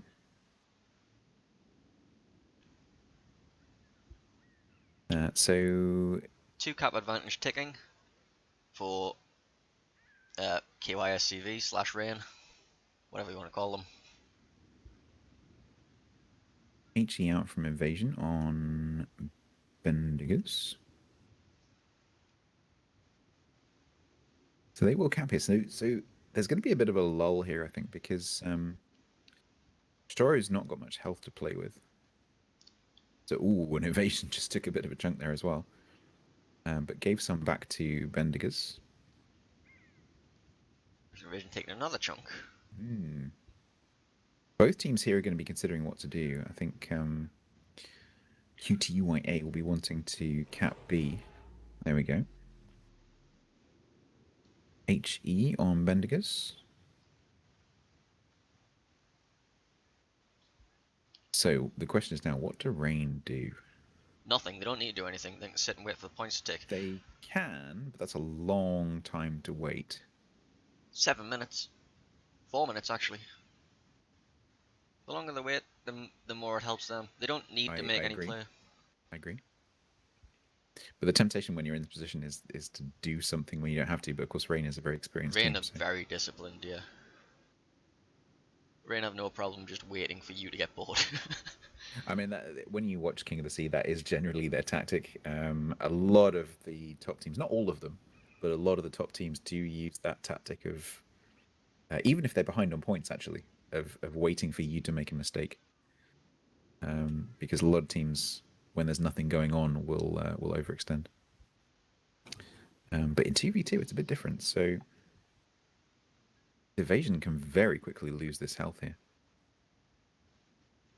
And there's not a lot that Storo can do about it. Apart from maybe opening fire and getting them to turn their guns.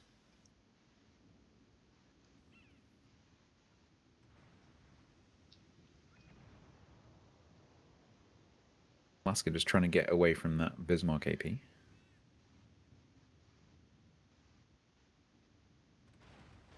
But obviously have split. They know they've got the health advantage.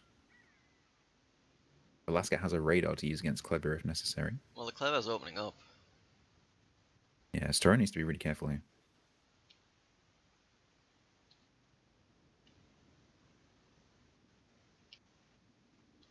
Lucky so far.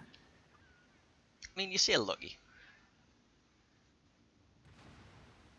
I think he knows what he's doing. He does absolutely know what he's doing, but I mean, like one shell can halve his health, so you need to be really careful. And Alaska is not exactly inaccurate. Yeah, this volley looks pretty good. Or speeding up, trying to avoid. Battle ends in 5 Yeah, see, almost dodged, but almost is not quite good enough. I think Well, they're now taking both caps at the same time, so... Storo has gone dark. Evasion pushing in to Fixie here. I think he's just gonna go for the ram. Possibly, yeah. So unlikely that he's going to assist Della Bismarck. If he goes for the ram, he keeps the cap, he gets the points taken. Nice angle there by Evasion. But Bismarck has seen the ram coming and is starting to run away. That's going to make life very difficult for Yeah, Evasion. crossfire incoming from the Alaska though. That's the. Ooh. The Colbert taking this opportunity to open up in the Alaska because he knows that the Alaska has to shoot the Alaska to stop it ramming the Absolutely. Bismarck, and now the Colbert's just like, I'll take these shots. Yep. That's why he's Mr. out Evasion there. goes down, doesn't get the ram off. The Colbert needs to make this happen now because otherwise the game's over.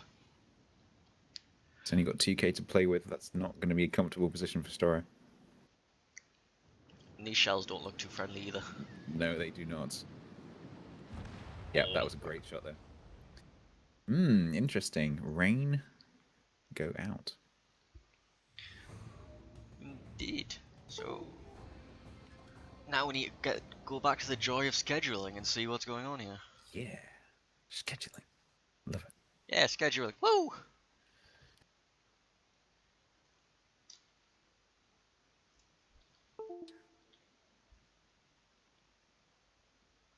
So we are supposed to be casting CV versus Ban CV.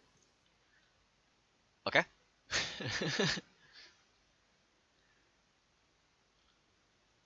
um. Right, one second.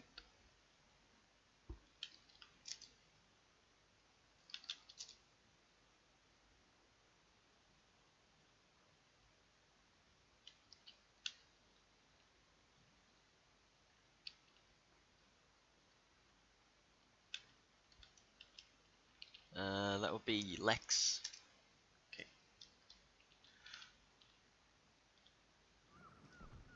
If it's open yet. Yeah, let me just put the tournament screen on for you guys. My port's broken. Your port's broken? Wonderful. Are you seeing that this game has issues? Yep, I need to restart the game. Right. Yep, I can't even get to the exit the game thing. Oh wow, Alt F4 really doesn't work. Okay. Yeah, I had that problem. Task manager is.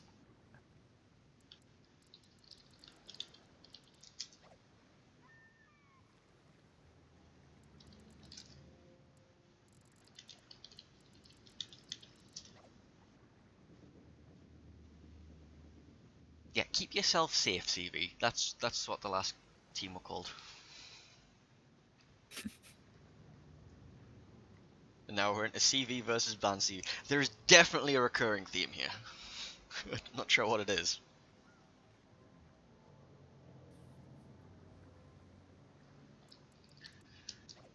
Right, so let me prep my overlays for this one. Now, how do I use studio mode? I'll never figure that out. You press studio mode, and then the screen that comes up on the left is the one that's not being shown, and that's the one that you can edit. So if you change scenes while you're in studio mode, the one on the left will change, but your audience won't see it. Your audience is seeing what's on the right hand side. Ah, it's magic. You can even edit the scene that you are currently showing, and then transition to the edited version. Well, that sounds magical. I might have to use that at some point for increased production value. So I can surprise googly eyes. So this is CV versus Ban CV.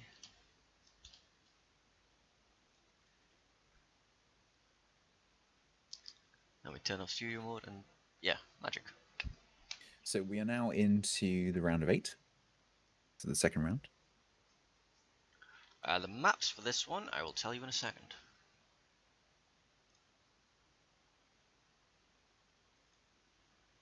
Round of 8, this is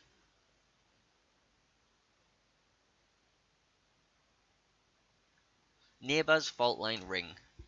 Okay. 3 maps. If I was a professional streamer, I would have an overlay to show you this, but I'm not. But I did have a request from chat to put some googly eyes in the tournament logo, so I'm going to do that.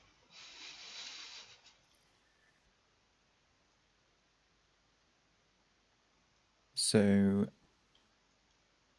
CV are the ones that we saw earlier go through against GFF. GFF being Yo Boy in Ah, actuality. We remember, we said, "Oof, Yo Boy, definitely shouldn't have lost that one." So CV, you've done well to get through. Bound CV is one of the TWA teams, and they went through against DDCW, I've broke it. which is Ding Dong CV is wrong, Nah, there's definitely no recurring themes here. which is actually a team that's made up of Shaft and Creed. Oh, really?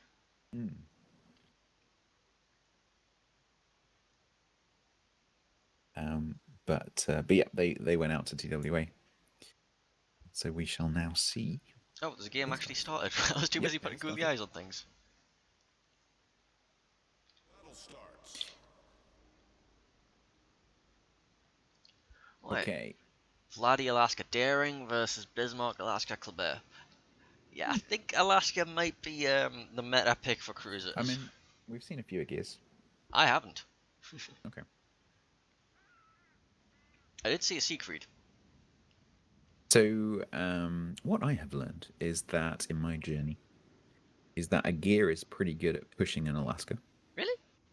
Yeah, if it gets stuck if the Alaska is forced to kite away, because the gear has that torque threat that the Alaska doesn't have, and we saw.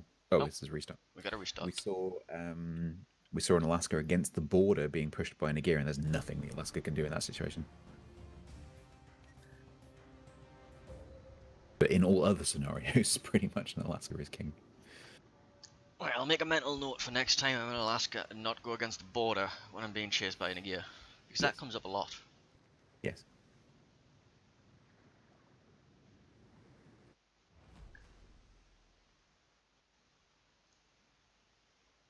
Also, which one of these ones is CV and which one of them isn't? Green is CV. Green is CV, so I need to switch that around.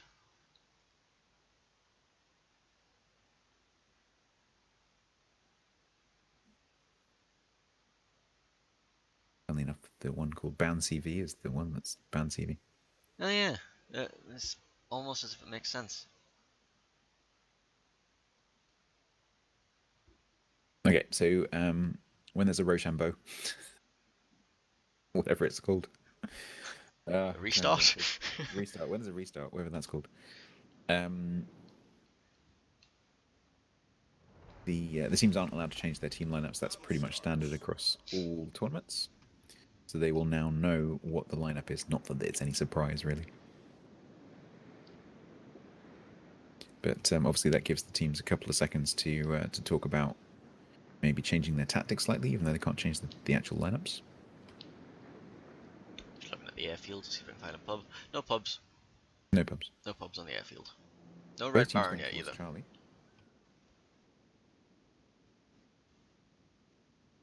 Yeah, both teams going blob push towards Charlie.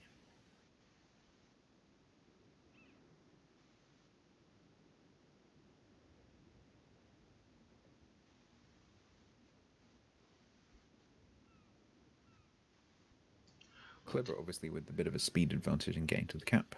Yeah, but the Daring with a massive spotting advantage over the Kleber. Absolutely. Well, unless it's legendary, I don't know whether these guys are using legendary Clever, and I can't remember. I didn't look up what the legendary does to the spotting, but I know it does reduce it significantly. Probably not down to the same level as Daring, but it's going to be close. I don't think the 80% gun DPM's worth losing. But we'll have a look. See if he spots him. I'm currently on the green view here. Yep, Clever Daring currently doesn't not see him spotted. yet.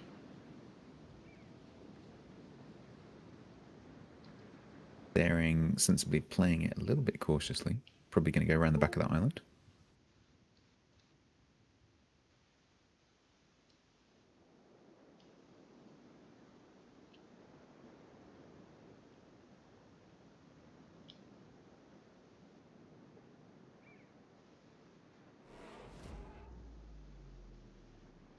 Okay, shots out from the larger ships against Lex and Esgera.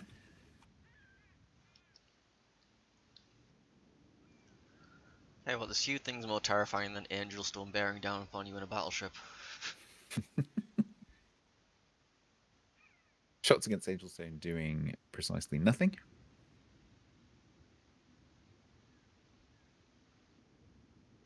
Yeah, Like RNG Sama is probably going to go for B, actually. I mean, why not? Yeah, exactly. They've already got the cap, and Oof. CV have to push in. Alaska taking a big hit. Oh, yeah. Hopeful torpedoes going that cap. Not gonna actually do anything at all. Well, I mean, that's sensible, you know, as you said earlier. They're free, you might as Yeah. well use them. Just in case the destroyer's hanging around. But yeah, RNG Sama is definitely going to go for B and then probably go around the back. TWA do like to try to get the angles if they can. As the first radar. As you can see, absolutely nothing with it. Yep, that sees precisely 0. That does let the daring know. It's like, oh look, cap's free, get yourself in there. You'll be fine. Yeah, I think that's what that radar was for. It was just, let's just check there's nothing in there before we send him in. I mean, they could have just waited half a second and seen that B's being flipped before using it. I think they also need to check maybe where the Alaska was. Kinemon just nosing forwards here to get the shots into the cap potentially. RNG someone's going to take B, and then he's going to head on off to A, I think. He's like, alright, we'll get this one too. See you in a bit. I mean, you may as well.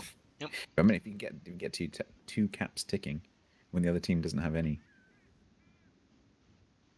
Daring, interestingly, not putting his guns to use here, but leaving his AA on. Questionable. Yeah, that's questionable. Angelstone may be running Hydro here. Not sure.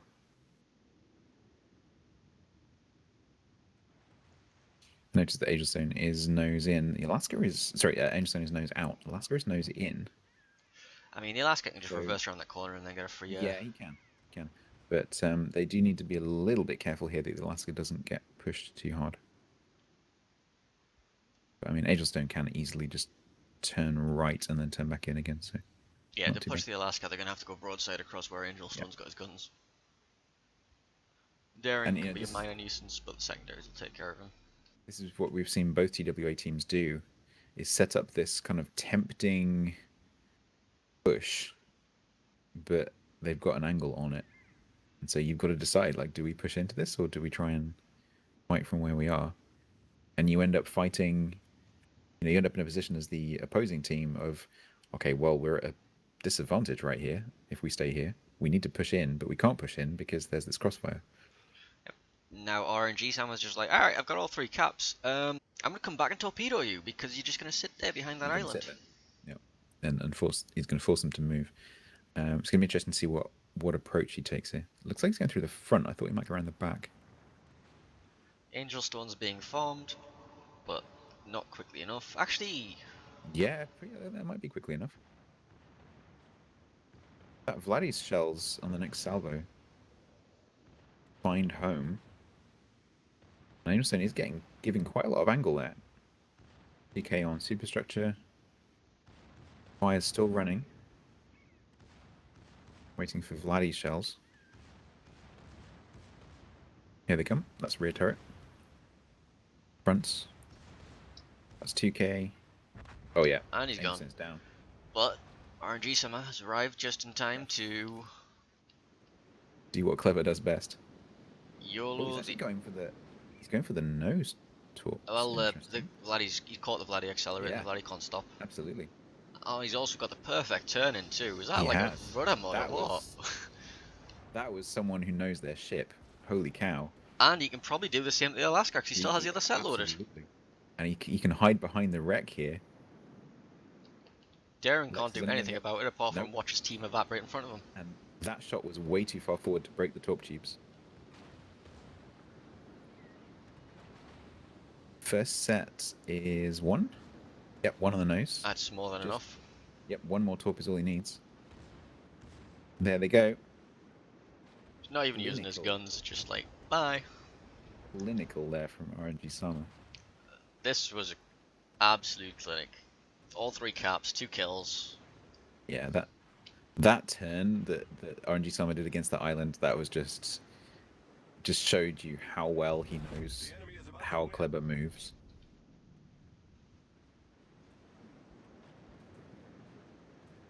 RNG Sama could possibly go down here, but I don't think Kinnamon's going to have any problem with the daring. Actually, no, I take it back. Lovely shots in there from RNG Sama. Kinnamon's just sitting there saying, yeah, you can deal with that. It's fine.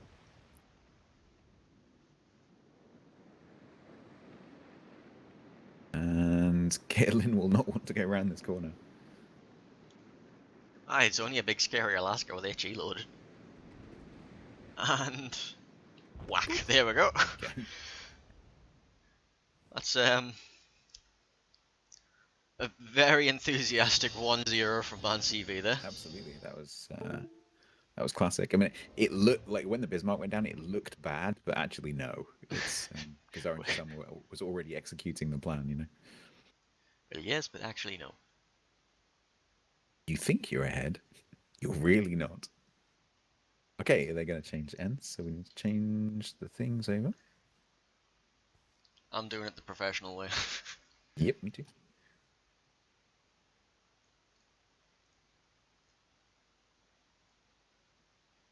At least I'm maintaining symmetry. Even if I'm changing which end of the scoreboard the score is actually on every time.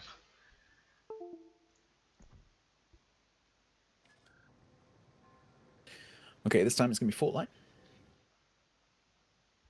So a quick look at the results from Group B. KLLCV won against Cake 2-1, TGT won against SW 2-0. Wait, I'm looking at the wrong section. Yeah, that's the end of the groups.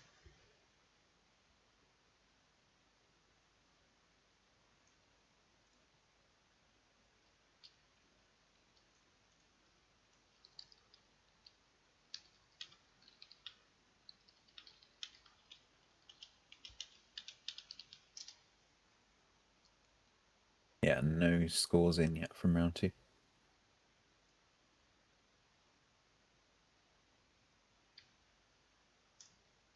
Alright, we've got here Bismarck, Alaska Colbert, Vladivostok, Alaska Daring again. Alright, same lineups. So again, we'll be expecting the Colberts to go for like the outside cap and then chain their way through the middle caps. Well, or rush into B cap. Let's see. He likes to be weird. Yeah, this map is significantly different because the caps are much closer together. You can easily see from one to the other. There's no, apart from that one island in the middle, there's not really any island cover. Yeah, but that island is massive, and I It saw is, that it used to is great massive. effect at Cap B, and that's also where Lulu just decided, okay, I'm going to use this island Oh. to block your line of sight from A to stop them getting reset. Both teams seem to be favouring the C cap.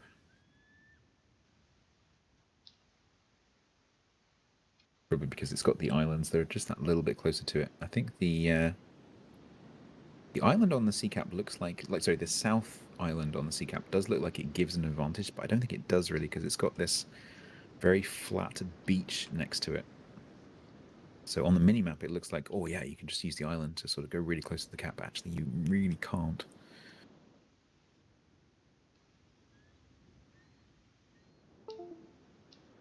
So once again, Kleber, with the speed advantage, is going to be able to get into that cap. RNG Sama may choose to push straight. No, he's not. I thought RNG Sama might push straight for the island on the south side. Gonna turn towards B instead. Put torps through the gap, maybe. I'm going to turn off vision and really get spotted.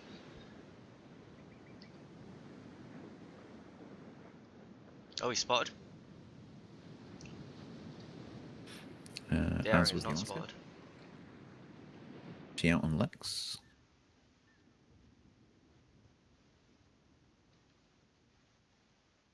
Yeah, choosing not to pick a gunfight with a clever. They'll be wanting revenge on him this game. Summer will try and cap here, although shells coming in. Nope, they miss. Did get a reset though. No, he didn't get a reset. No, there's no reset. Sometimes you get splash damage reset even if you Yeah. don't actually hit the ship, but nope. RNG Summer will now presumably go to B. And Alaska will push in with that radar threat to try and stop Kaolin from capping.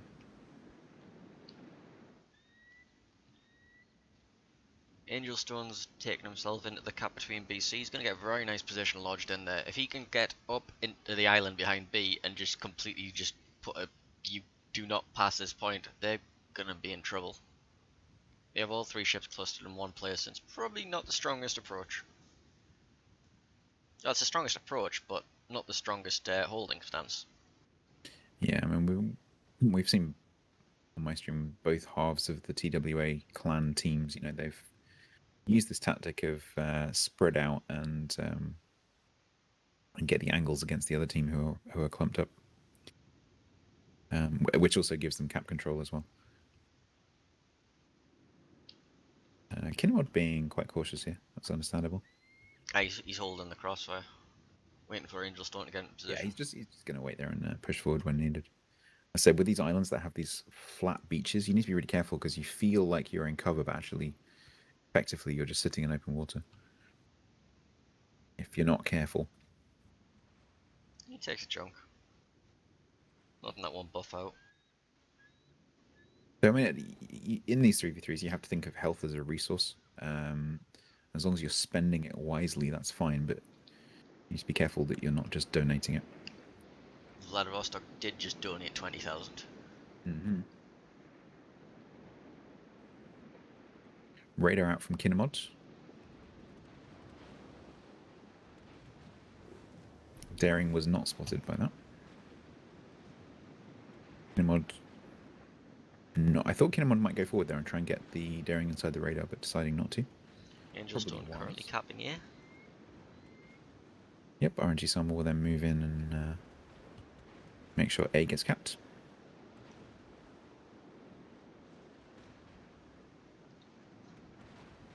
Meanwhile, CV is just being farmed and farmed and farmed. Yeah, let me move my camera so you can see this Vladdy's health a bit better. So, Vladdy already down to 35. There are torps coming, but they're both reversing. They should be fine. Kaolin just sitting... Or Kaolin, I keep saying Kaolin because I'm a geologist. Kaolin just sitting on the edge of the cap there. Just quietly capping. Not within radar range of the Alaska. I don't think Man CV are quite bothered about losing one cap. They've still got two. They've still got excellent positioning surrounding them. Yeah, it's all down to CV as to what they do next. And you know, just like rain, TWA will make you make an uncomfortable choice. Angelstone's going to push in behind the island, while RNG Salma goes around, setting up that lovely crossfire angle between Kinemod and Angelstone. Daring taking a few whacks, but it's going to smoke up, and they're just going to give up some map control here. So yeah, we're going to go even further away. Okay, so Esgar and Lex looks like they've decided to push forward. Oh, they found the W buttons. It's time. Nope, Lex, nope. Nope. Big fat nope. They've got shots on Kinemod here, but it's not very good. Kinemod can just quickly reverse back round. That's no problem. They need to go full W. That's the only way they're taking this back. They kind of do, yeah. The problem is when they do that, if they go for Angelstone, which is probably the most logical choice, Kinemod's just going to push forward and get them in the side. There we go. They're all pressing W now. Yeah, and Alaska can absolutely Citadel of Vladdy. It's broadside. RNG Salma has turned around to use the torps on the other side against that push. Alaska's going to go forward to the Clever. Daring also, you should see Kinemod push forward here. Skera staying, that's interesting.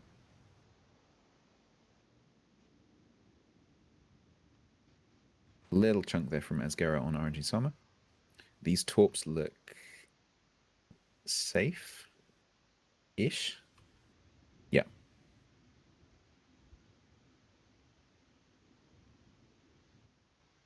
So RNG Sama will fall back slightly. Let's see where CV pushed to. Angel Stone deciding to bail out by the looks of it. Getting some nice shots there on Asgera with secondaries and mains. They're gonna farm him down. Yeah, I think so. Our Ooh, a little Angel chunk Stone there on did Angel take a Stone. big hit. Mm.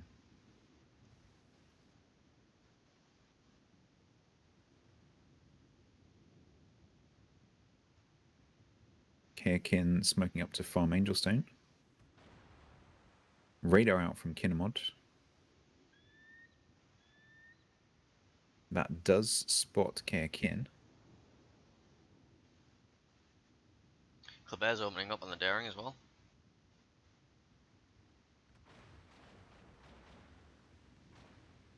I think you'll see Angel Stone and Kinemod here go for Asgera. Although, actually, Kinemod may take a shot at Kayakin. Yeah, it does. Oh, he's Oh, beached. Kayakin has beached. Lucky with those salvos, but that's not going to be a position he's going to be able to get out of unless he can go dark.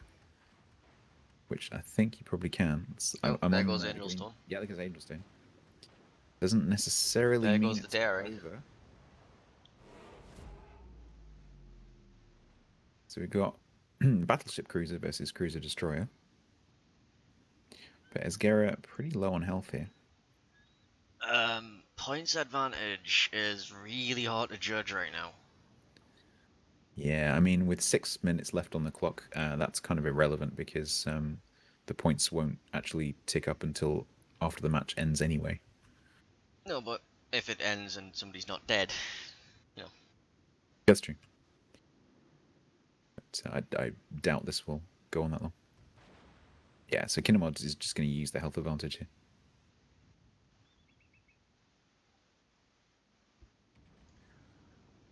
If anything, Kinemod and RNG Sama just need to combine efforts, burn down the Vladivostok, and then Kinemod just goes to the Ram and the Alaska and it's over. Yeah. Yeah. Lex just needs to be a little bit careful on this approach. And actually, Kinemod needs to be really careful with that angle as well because you can shoot over that beach. It goes to 400 Asgera. health. Can you lob that? There we Yep. Yeah, see, that's the problem. Kinemod just gave a little bit too much angle to Lex. Took a big chunk there. Battle ends in 5 minutes. Ramming speed? But yeah, I mean, Lex needs to not get rammed and do the drive-by. Stopping is not an option here. You need to go out. You need to turn in. You're not going to be able to kite away. Wow, that shot did nothing. And he misses the Oh, ram. he missed. That was lovely from Lex there. He does have a I didn't flat think he button was gonna shootout pull it though. off. He does. But it has a significant health advantage. Rear turret's going to take a while to come around though. Meanwhile, Kleber's capping. Yeah. 4 minutes 15 on the clock.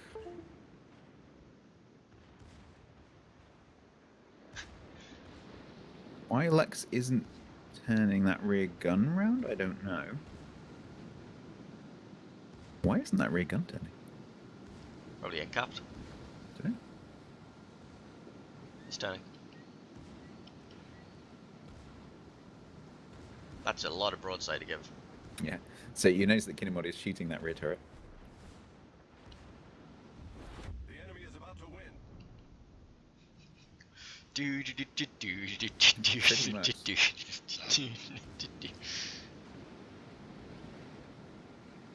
Yeah, he's definitely trying to kill that rear turret. No question at all. Because if he can remove that turret, then that basically means Lex has to turn around and give an angle to get this front turret off. RNG Salma now joining in. RNG Sam are now capping the other cap. Anyone running a double fire here? That might actually take him down, although that was a nice little shot on Lex. Ooh, Lex, that's a lot of angle. That's way too much angle. Are you trying to go for the kill shot? Can you get it? Nope. Yes. Yes. And now it's Okay. Heal. Radar. the radar was way too early. That was way too early, I agree. Your gun's on target. You know where he is. Great, but what are you gonna do with it? So I am guessing now that RNG Sama is going to go away and be anywhere but there. Mm, I think he'll go for the. 800. I think he'll go for the style points. Do you think? I don't think so. I think he's going to go safe mode. 900 points on the clock. Even if Lex gets into one of these caps, that is not going to help. Yeah, but you want the style points, don't you? Not going to go for style points. You gotta go for style. He's not. Can you but imagine? You go for style points. I've seen it happen. You go for style points, and it doesn't work. Your team is going to kill you. Yeah, but you live on in infamy as a meme. I don't think RNG Summer wants to be a meme. I think RNG Summer wants to win. I think RNG Someone's already a meme, but I'm pretty sure 15 everybody's seconds. already a meme at this point. That timer will increase slightly as Lex goes over this line, but not by much.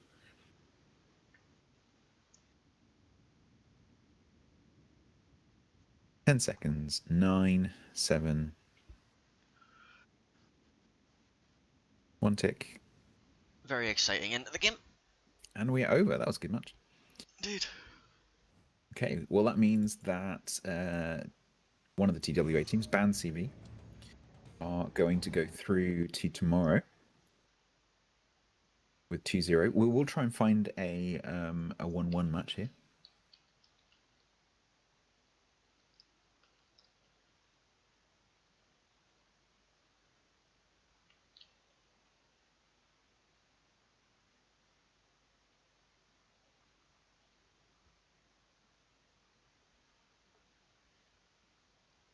I think well, there's still a full best of 3 we can do here. Is there ready? Which one? Oh yeah, yo. Everybody? Yeah. Any idea who the creator might be? Papega 0905.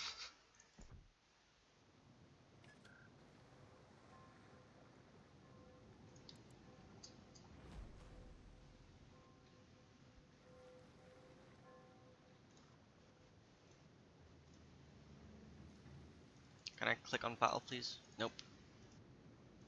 Alright, restart my game.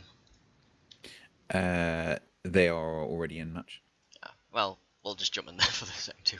Well, it depends. What's the current score of that? They've only just created the room on the hour, so I don't know. Actually, yeah. That was 50 minutes ago. Turns out, maybe not. Depends what the score is. Can I please close the game so I can restart? Nope. Control Shift Desk. Task Manager it is.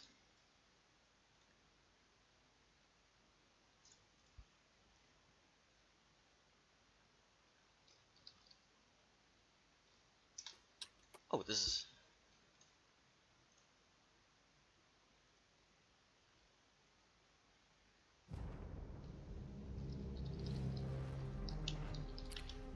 Okay, Kimmy is creating a room for a match. We'll work out what it is when we get there.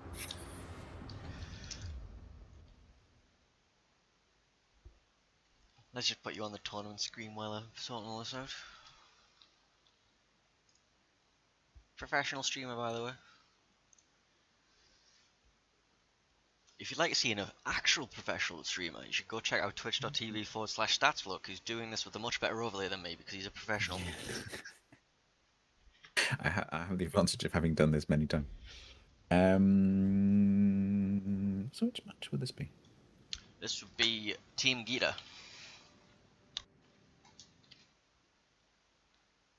It's RNG versus QTYA. Oh, yeah.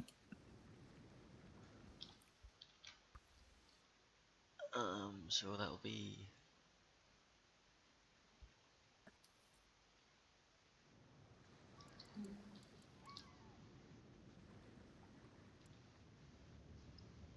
Let me know when the room is Yeah, up, I'm waiting. because I'm currently editing my overlays.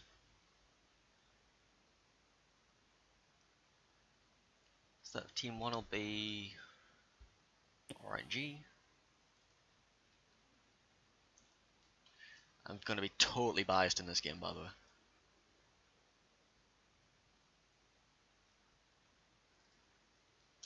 Room is up. Okay.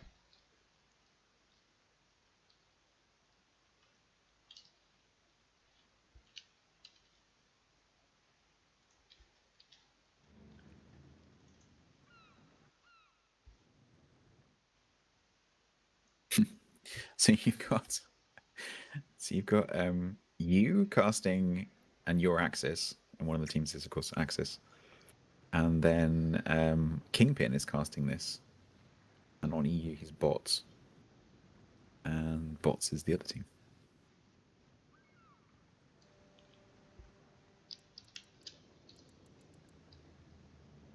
I'm assuming that they'll realise that I'm like not one of the players, right? Yeah. You would hope so. So what are Axis calling themselves today? RNG. RNG. Okay. So they're on the red team. They're on the red team. They just make things awkward for me, don't they? Just make things awkward, don't yous?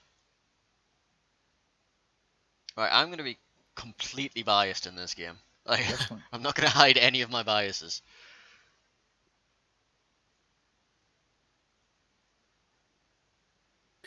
This is the only tournament where I'm allowed to stream my own clan mates. UTYA.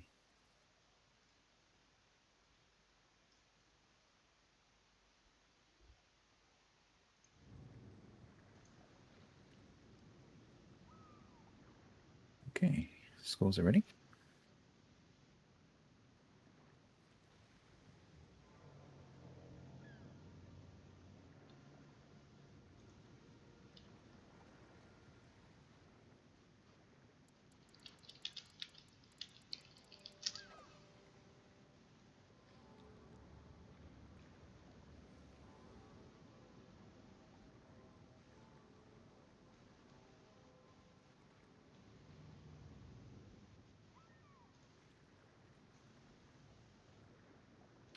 Okay, team's just running up. The first map will be New Dawn. Yep. Switch you all onto the.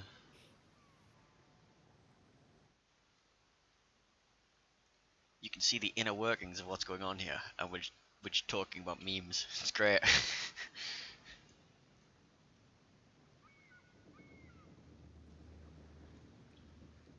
It's a very good question. Are we waiting for anyone else? I don't know.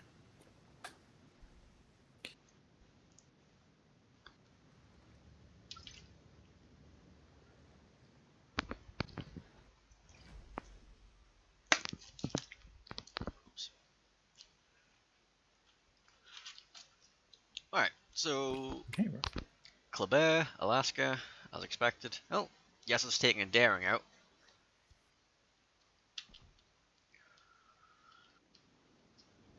Yeah, no surprises there. Right, when I mentioned my bias, did I say which team I was biased towards? Because I really want to see Yesod explode. I would like to see us explode as well. That would be nice. Yep. Yeah. Think Yesod. Think Yesod.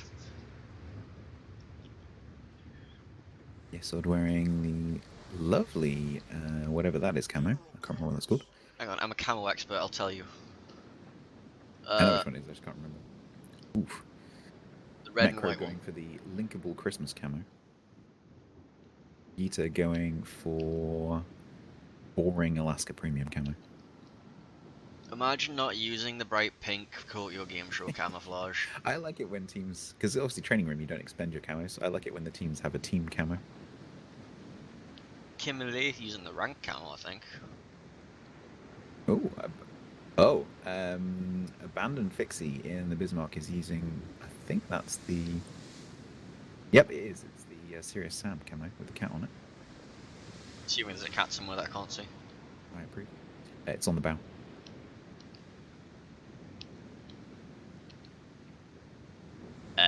Oh yeah, there. All right, let's actually discuss It's what's more actually important. happening. Yeah. All right. Yes, Okay, it's so flying into C cap. Colbert's yeah, flying into A cap. both teams, same idea, just different caps. It's going to make it interesting for cross shots because, of course, normally, when teams meet head to head, if they go to the same cap, it's a bit different to this situation where they might actually be able to get nice shots across into each other's broadsides. Depends who gets spotted first and where they are. Alaska of Bendiger's setting up behind this island here to provide radar cover of B. Yesod turning in so that he can cap B after C potentially. Of course, Bendiger's radar will be waiting. Imagine we'll see Kimi turning around to do the same thing. First shots fired. Pixie taking a fair chunk there, 10k.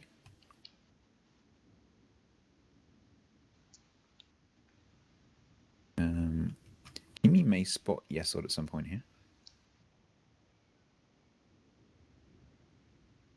Yesod torps out across the cap.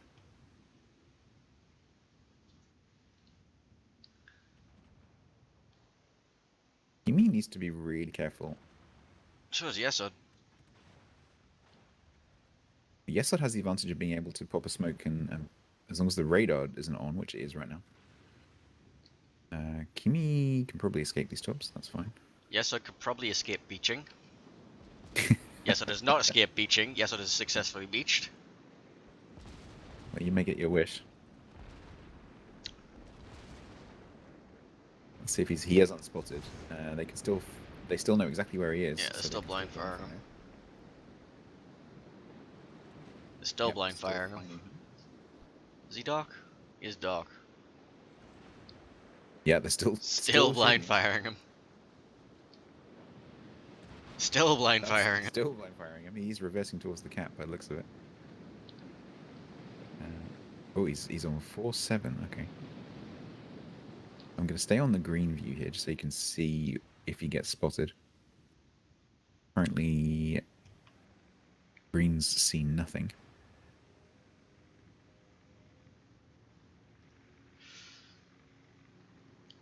Mecca with a mild bit of fire. Still trying to blind fire Yesod. They are. I mean, that's pretty sensible because he's pretty low, and they will know that he's pretty low. They know, he is capping. Oops, out towards that. But he does get the cap. He's going to escape now. It's probably a good guess that there are torps coming, so leaving. So Axe is now saying basically, okay, well, we've got the B cap now. It's your turn. Bendiger's taking quite a chunk of damage there. Down to 28 with a fire. The 5th Beetle's back up to 7,000 health now with a second heal burner.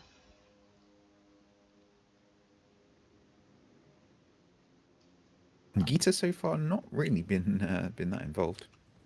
Doesn't need to be right now.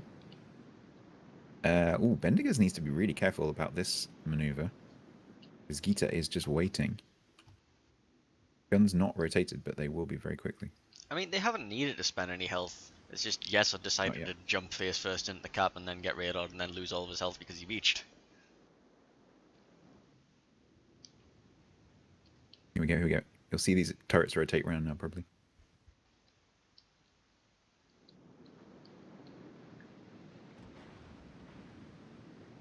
No.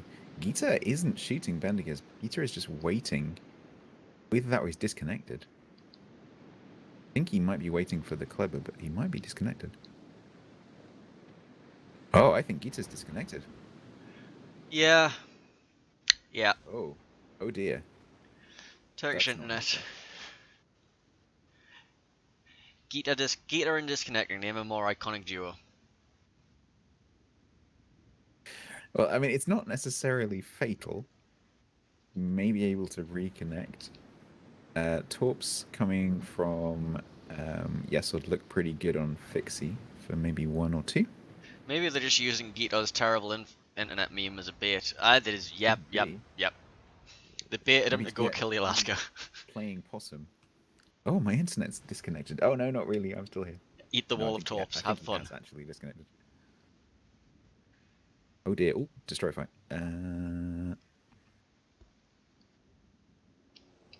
So Kimmy is going to try and rush a Vladdy and a Daring. Daring should be able to be taken down pretty quickly. 1, Oof. 2, but Macro, I hope your aim's good. I don't think those torps are going to do anything. Can you get the second set off? Now that he's shepherded Macro to The third and fourth. right? What the? Okay, Yeah, these but torpedoes are interesting. But I think he had to launch them early because obviously he's going to go down. You're 3 out. Yeah. You just still have the last big torpedo. Can you get the last big torpedo off? No, fire's running. Okay. So it's Alaska versus Vladdy, effectively. Unless Gita can reconnect. We It's shall not looking stare at good right Gita's now. guns intently. Right. At this point, Mekro just has to get the ram off to protect Gita. Pretty much. Yep. Gita Gita's guns are is moving! fortunate- Gita's back! Oh! The great Also happens to debate! be It's the great debate! does make me wonder whether he's playing possum. Mekro is going to have a lovely broadside shot here on the Alaska. And boop.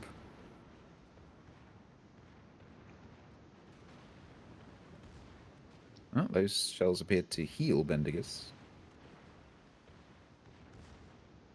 Gita probably... Oh no, not going for the ram. Gonna try and finish it with guns. Yep. Wow. Axis winning despite a disconnect, apparently.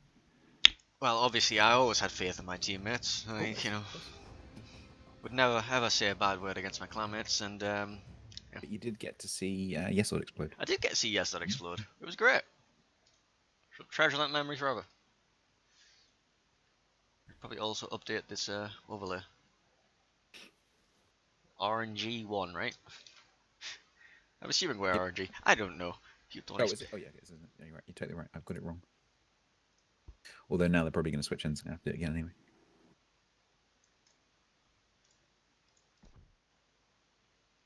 Why can't they just use their clan tags? It would be much easier.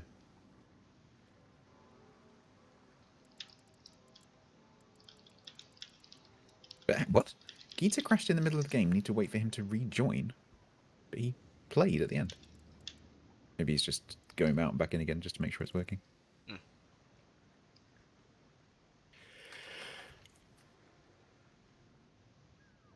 Wait, wait.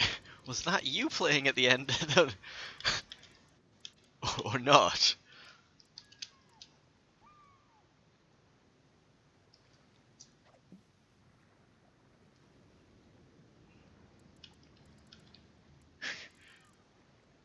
Confusing.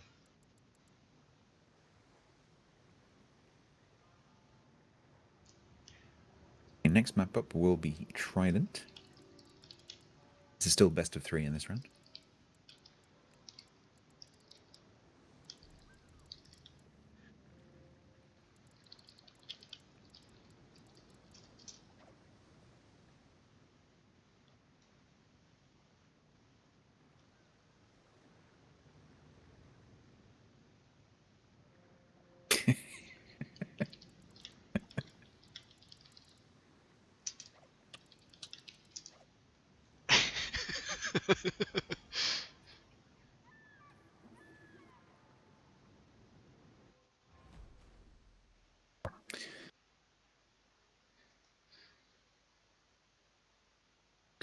All right. Ding ding, round 2. Just waiting for chat to catch up. That's a pretty good ending. The great debate. Yep. Okay. Same lineups.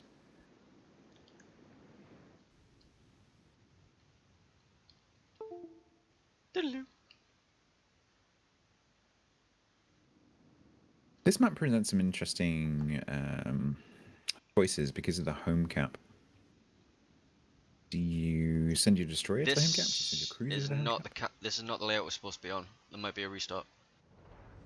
Oh, there could be. It depends whether either team spots it and calls it. If they don't, then after 60 seconds they have to continue, even if they do spot it.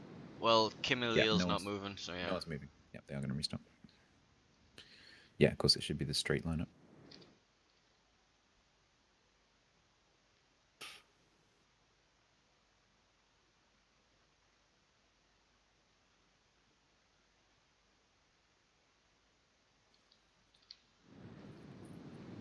Do do do do do. There we go.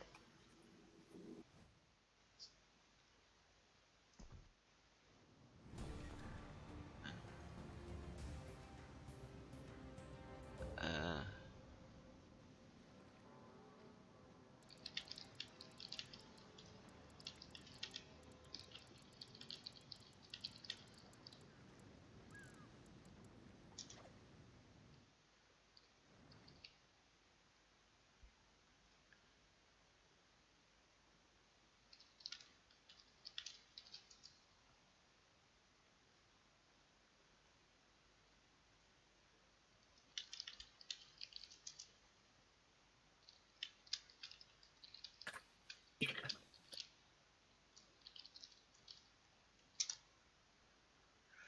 typing intensifies. Yeah, the teams are just trying to figure out what Yeah. map many of this list use. There's any feedback.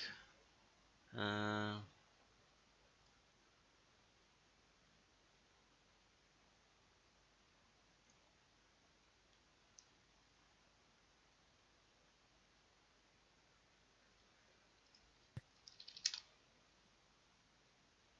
rank domination other than Trident, and then Trident is very confusing.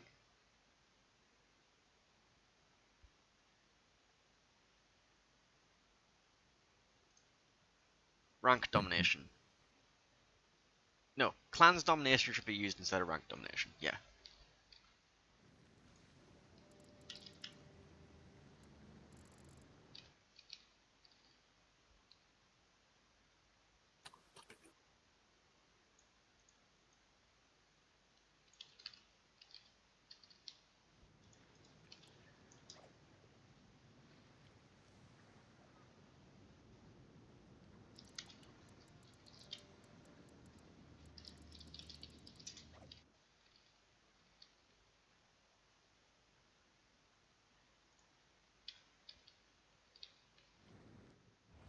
Oh, they didn't move.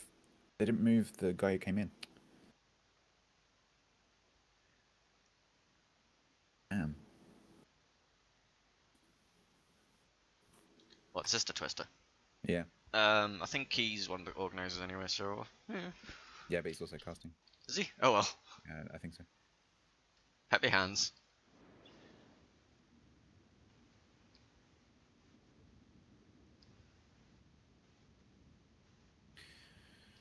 Okay, let's try again. My chat is complaining that I'm a biased caster. No, never. Definitely not biased in any way, shape, or form. Go Axis. What interesting ways are we going to watch Yesod explode in this match? All of them, hopefully. Look at him flexing with his kitty purr first flag. Is there anything to flex about? Doesn't everybody have that? I don't know.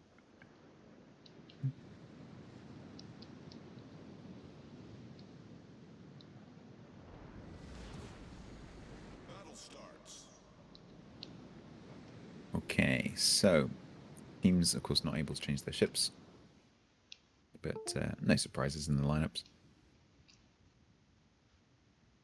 Looks like Emilio going for C. Yes, we're going to look at B. Alaska going wide from Axis. Necro is going to be menacing in the middle.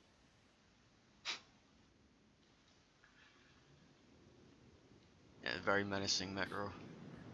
In his This map Christmas has- tree camouflage. Nothing says menacing like fairy lights.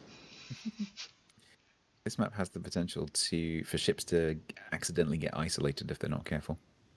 Particularly around that big island between A and B. I saw TWA setting up a great crossfire on this map earlier, but ultimately losing. When sorry, they won this map. Looks like Colbert might be able to get resets onto the Daring if Yeah. he goes into B because of the Alaska radar. And I mean, it's not a huge mystery where Yesod is going to be either, even if they can't see him. I mean, the Alaskas will probably be running RPF and so will Colbert. Ultimately, Bendigus can just pop a radar. This is a pretty risky position from Yesod here. Yeah. He doesn't know if there are potentially torps coming over from Charlie. So the range is probably long enough for him not to worry about that too much. But, I mean, that Alaska's going to be there somewhere. Well, the Kimil is just going to park up in this little gap. He's going to pop a radar and then he's going to get the free resets on Yesod. You'd think so. Here it comes. Is it going to go? They need to pop it now. Yeah, here it goes. It's almost like it was a script. Actually, he's hydroing him instead of radaring. Yeah, he is. Yesod, you just need to go. There we go. He's going to escape, but he's going to take some help with him. That's Yep. for sure. And now Mecro can't really do anything about the pushing Alaska. Alaska? Alaska. Alaska. Yeah. Okay, well, Yesod can heal a little bit of that back.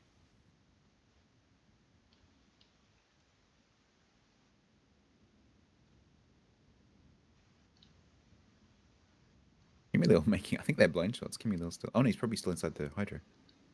Maybe. Yeah. So Yesod's going to have to just go into A. And now Axis are unintentionally in a big blob. Yes. They didn't want to be like this, I'm sure. The two caps down, they're all in a big blob. It's going very well. Yesod's still spotted.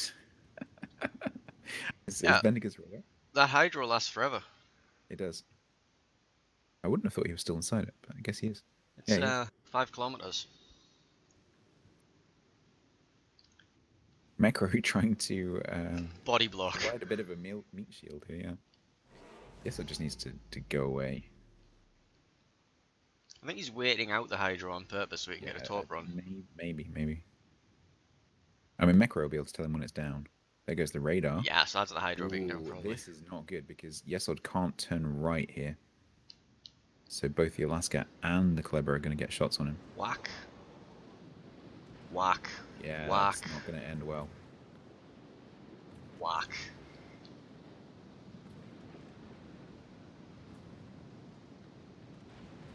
Ooh, Kimmy not connecting a couple of volleys there. That radar will Comes still be Alaska up as well. shots. Nice touch. He's on a fire. Yeah, that's That's going a to be the perma end fire of he's going to take Yesod. down. Meanwhile, the other two are pushing around the back of Abandoned Fixie. Yeah, Yesod's down. Oh, he's healing. He's down. And he got no top hits. Yeah. So, Fixie having to run away here, but Gita and Mecro need to be really careful as they push around this corner. Kimi, of course, coming back into the cap. Because that's Torp Rush potential right there.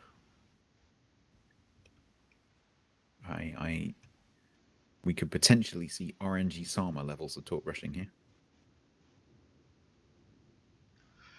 I mean, how can anybody in a club air resist this potential YOLO? It's just on a platter. I mean, he can literally go between them. Yeah, it's the ultimate top rush. He's currently Can't probably we singing the believe? YOLO song in his head. We believe. Well, the French nothing happen. Their only chance is to use HE and disable the short torp tubes. I haven't seen him use torps recently, so undoubtedly all the tubes are ready. Yola yola yola yola yola yo. Yola yola yola yola yola yo. Yola He yola is gonna go for the yola gap. yola yo. Here we go. It's quite hard to do this actually because A, you drift like that, and B, you have to wait for your torp tubes to turn around. That must be so It's good enough. satisfying. It wasn't double kill, but it was good enough. And it's going to be really easy here for Matt Courage just be finished off by all 3 ships. The enemy is about to win. And even if Kimi goes down here, UTYA will level up 1-1. Megaro saving some pride. Yeah, you could just Go on, you Megaro, could carry. see- you could see the moment where he realized I can do this. Hold my champagne. Right, Hold my wine. we have a 1-1 situation.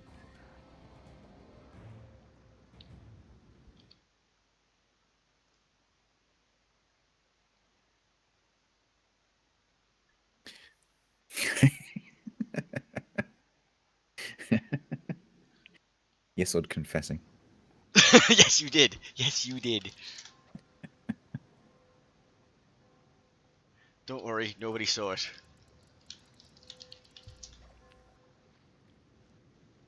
Yes, I was about to say, Axis apparently play better when one of their players is disconnected.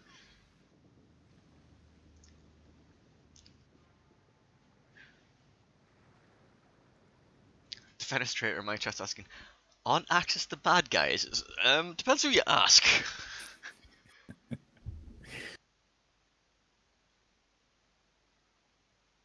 Okay. So yeah, I Any should idea what probably the next update map this. is? You put me on the spot. No, don't worry. I'm just wondering if you know, because you seem to know before. The next map will be Ring. Ring. Yeah. See, They just changed it. it's in the announcements channel.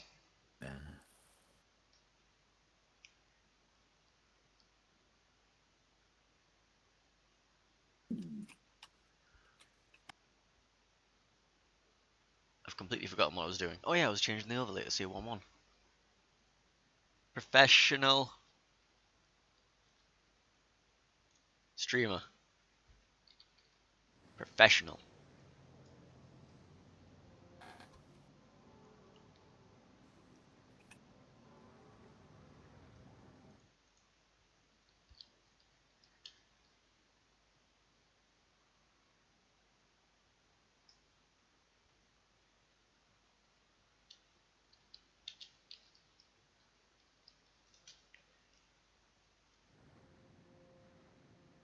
Okay. This is probably going to be the last game Of the day. of the day.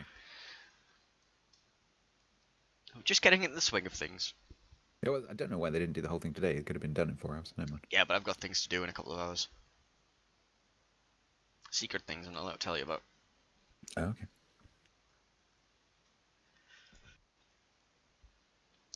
Like downloading your intro video and putting googly eyes over the entire thing. Oh, God. I was really tempted to do that, and then I decided I couldn't be bothered. I spent long enough doing the Monty Python thing. Okay. Same lineups? Same lineups. Okay. Action stations. Daring, Alaska, Vladdy, Bismarck, Alaska, Kleber. It's gonna be who can throw the most stuff into the middle of the map. Kind of, yeah. Also, who's in charge of my command? Because yeah, I'm blaming Tom.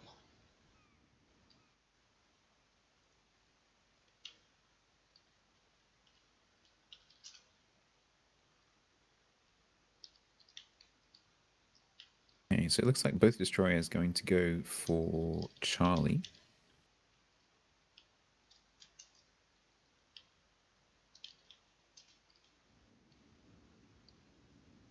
Gonna make life interesting because that means potentially Daring's Hydro might come in handy. maybe, although it's not very long range, and you know that island is quite wide. It's 3 kilometers.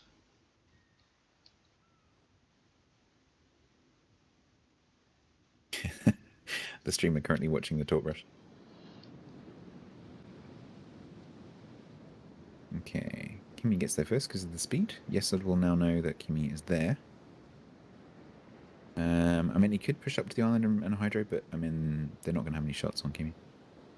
At least then they can keep an eye. The problem is that Alaska can raid us. I mean, not really an advantage. Eater's going to push up towards that island by B.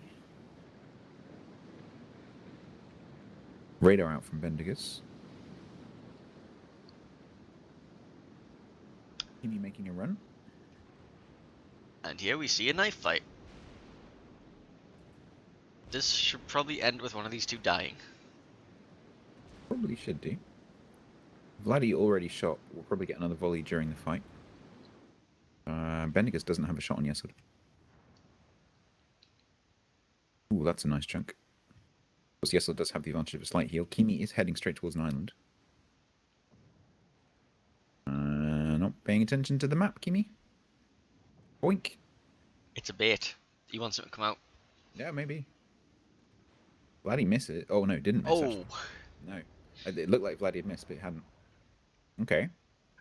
Well, it's a good There goes start Yesod. by... Ooh. Oh, okay. I didn't think Bendigus could lob that. Apparently he can. Don't worry, he's smoked up. I'm sure that's gonna help. Not I like mean, he's he'll be in the able to Hydro range. Yeah, that's a good point, actually. Yeah, I think that movement is... oh, crap, I'm hydroed. Yes. Yep. All right, okay, well, both teams losing their destroyer. Macro may take one on the nose. Yep, takes one top on the nose.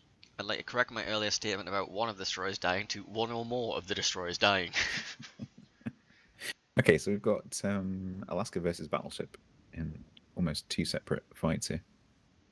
Although, Well, Gita can get a crossfire on the Alaska now. yeah, I mean, they can shoot each other, but Gita just took a little bit of a chunk from Bismarck through the nose. Macro needs to W.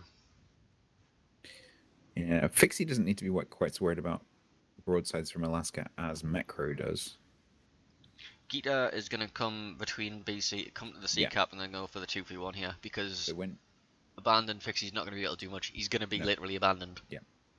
when you got a 2v2 like this, you need to try and turn it into a 2v1. And that's exactly what Axis are trying to do right now. So Fixie will come back across and try and even it back up again. Oh, Gita. Good enough.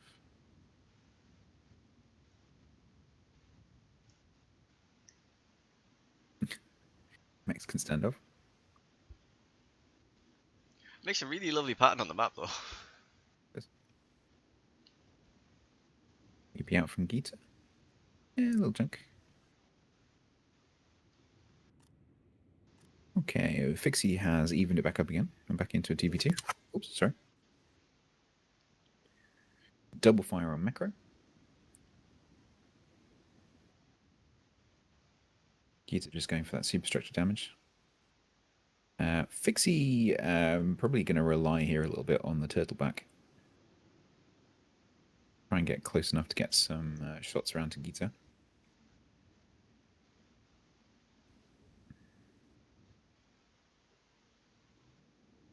Get those secondaries going as well, probably. Yeah, they're going to probably hurt Gita a lot. Yeah, Gita having to reverse back around the corner, already on fire. Both teams focusing the Alaskas as much as possible. Yeah, I mean, Gita can do pen damage to the Bismarck, but probably not able to Citadel at this range. Yeah, Citadeling a Bismarck is a meme. Yeah, that's just pen damage. Ouch. Yeah, Gita is probably going to go down here, and then all Bismarck needs to do is then just push forward and ram. Yep, there goes Gita. Macro, hope rests upon you and your fairy lights and You are yeah. your last hope. You're about to become famous again. Mekaro, if you might recognize him from King of the Sea, he's the one who was penetrated by killer bins. Oh. Yeah, Okay. he was the Minotaur that exploded at Killer Bins, Montana. I wasn't watching that match, but I've seen the clip.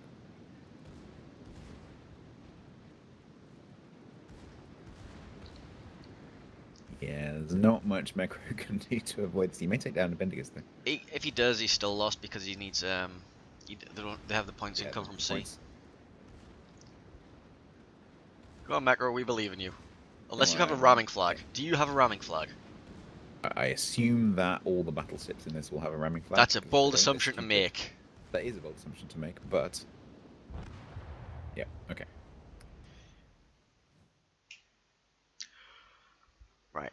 I'm gonna put a word into my clan leader about who needs to be kicked. Start with Yesod because apparently he's a really bad destroyer player. Gita because his connection just won't hold up. Mekro because he can't carry 2v1. Right, you're all fired. So QTYA, made up of Offsea and bots going through against Axis, aka RNG. So that means, look at the tournament.tv and the brackets. So actually, I've got the brackets on here. I can bring them up. There we go. That's the brackets. So tomorrow, all the matches today have been concluded. That's it for today. So tomorrow, starting again at noon UK time, 1 p.m. CEST, we will see Brand CV versus Toot, and then we will also see TTT, who we've not seen play. So I've not seen play today, versus QTYA, who we've just seen, to fight out in the semis for places in the finals, and then the two runners-up will fight for a third place. So we'll see the round 3 match, whichever one we end up lasting tomorrow, and then we will see the losers match, and then we'll see the finals. Are they going to do them sequentially, or are they running the round 3 at the same time? They're running them at the same time. I might ask them if they can do it sequentially. It's only 4 games.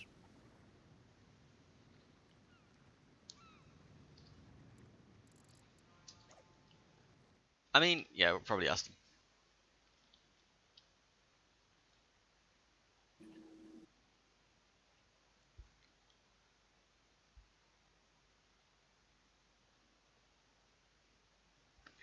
Yeah, we'll have words. We'll see if we can get that sorted out.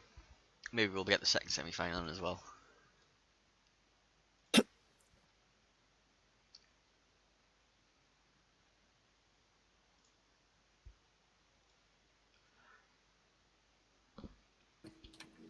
But yeah, is that all for today then? Yeah, it's all That for is today. it for today. Yep. So I am going to go and have a nap because I didn't sleep. I did I'm sleep, knackered. but yeah. Do we want to raid So- somebody? Oh, we could do. Let's have a look. Right. So, have you ever done a raid with a 5-minute delay before? It's the first time I had a 5-minute delay. It's fun. So what you have to do, Set a timer for 5 minutes. yeah. So what you do, what I do, is put yourself on your end screen if you have one, or do something that's recognizable on the screen that you can tell when the signal happens, and then when that whatever it is happens on the screen, that's when you press the raid button and raid. So you will need to basically say goodbye, wait 5 minutes, look at your own stream, wait for the signal, and then press raid. So what happens if I press stop streaming now? You can do that, but make sure you don't discard the delay. So- What I do is I say goodbye, and then I only stop streaming after I've actually done the raid, just to make sure that I'm not cutting my own stream off, and then you can discard the delay. No, That's what I do. I'm just gonna say bye, everybody. Thank you for coming. Thank you for casting some matches with me, and I'll see you tomorrow. Yeah, we did. I didn't screw up too badly. Yeah. Great. And actually, the organisers have done really well to actually deal with the slight sort of slack in the time. So Yeah. thanks to the orgs for doing that. Yeah, it's a fun tournament. Like the format. Tomorrow. Yeah, tomorrow there's fewer matches tomorrow, so hopefully it'll be a bit more easy to do. So yeah, see you tomorrow. I may be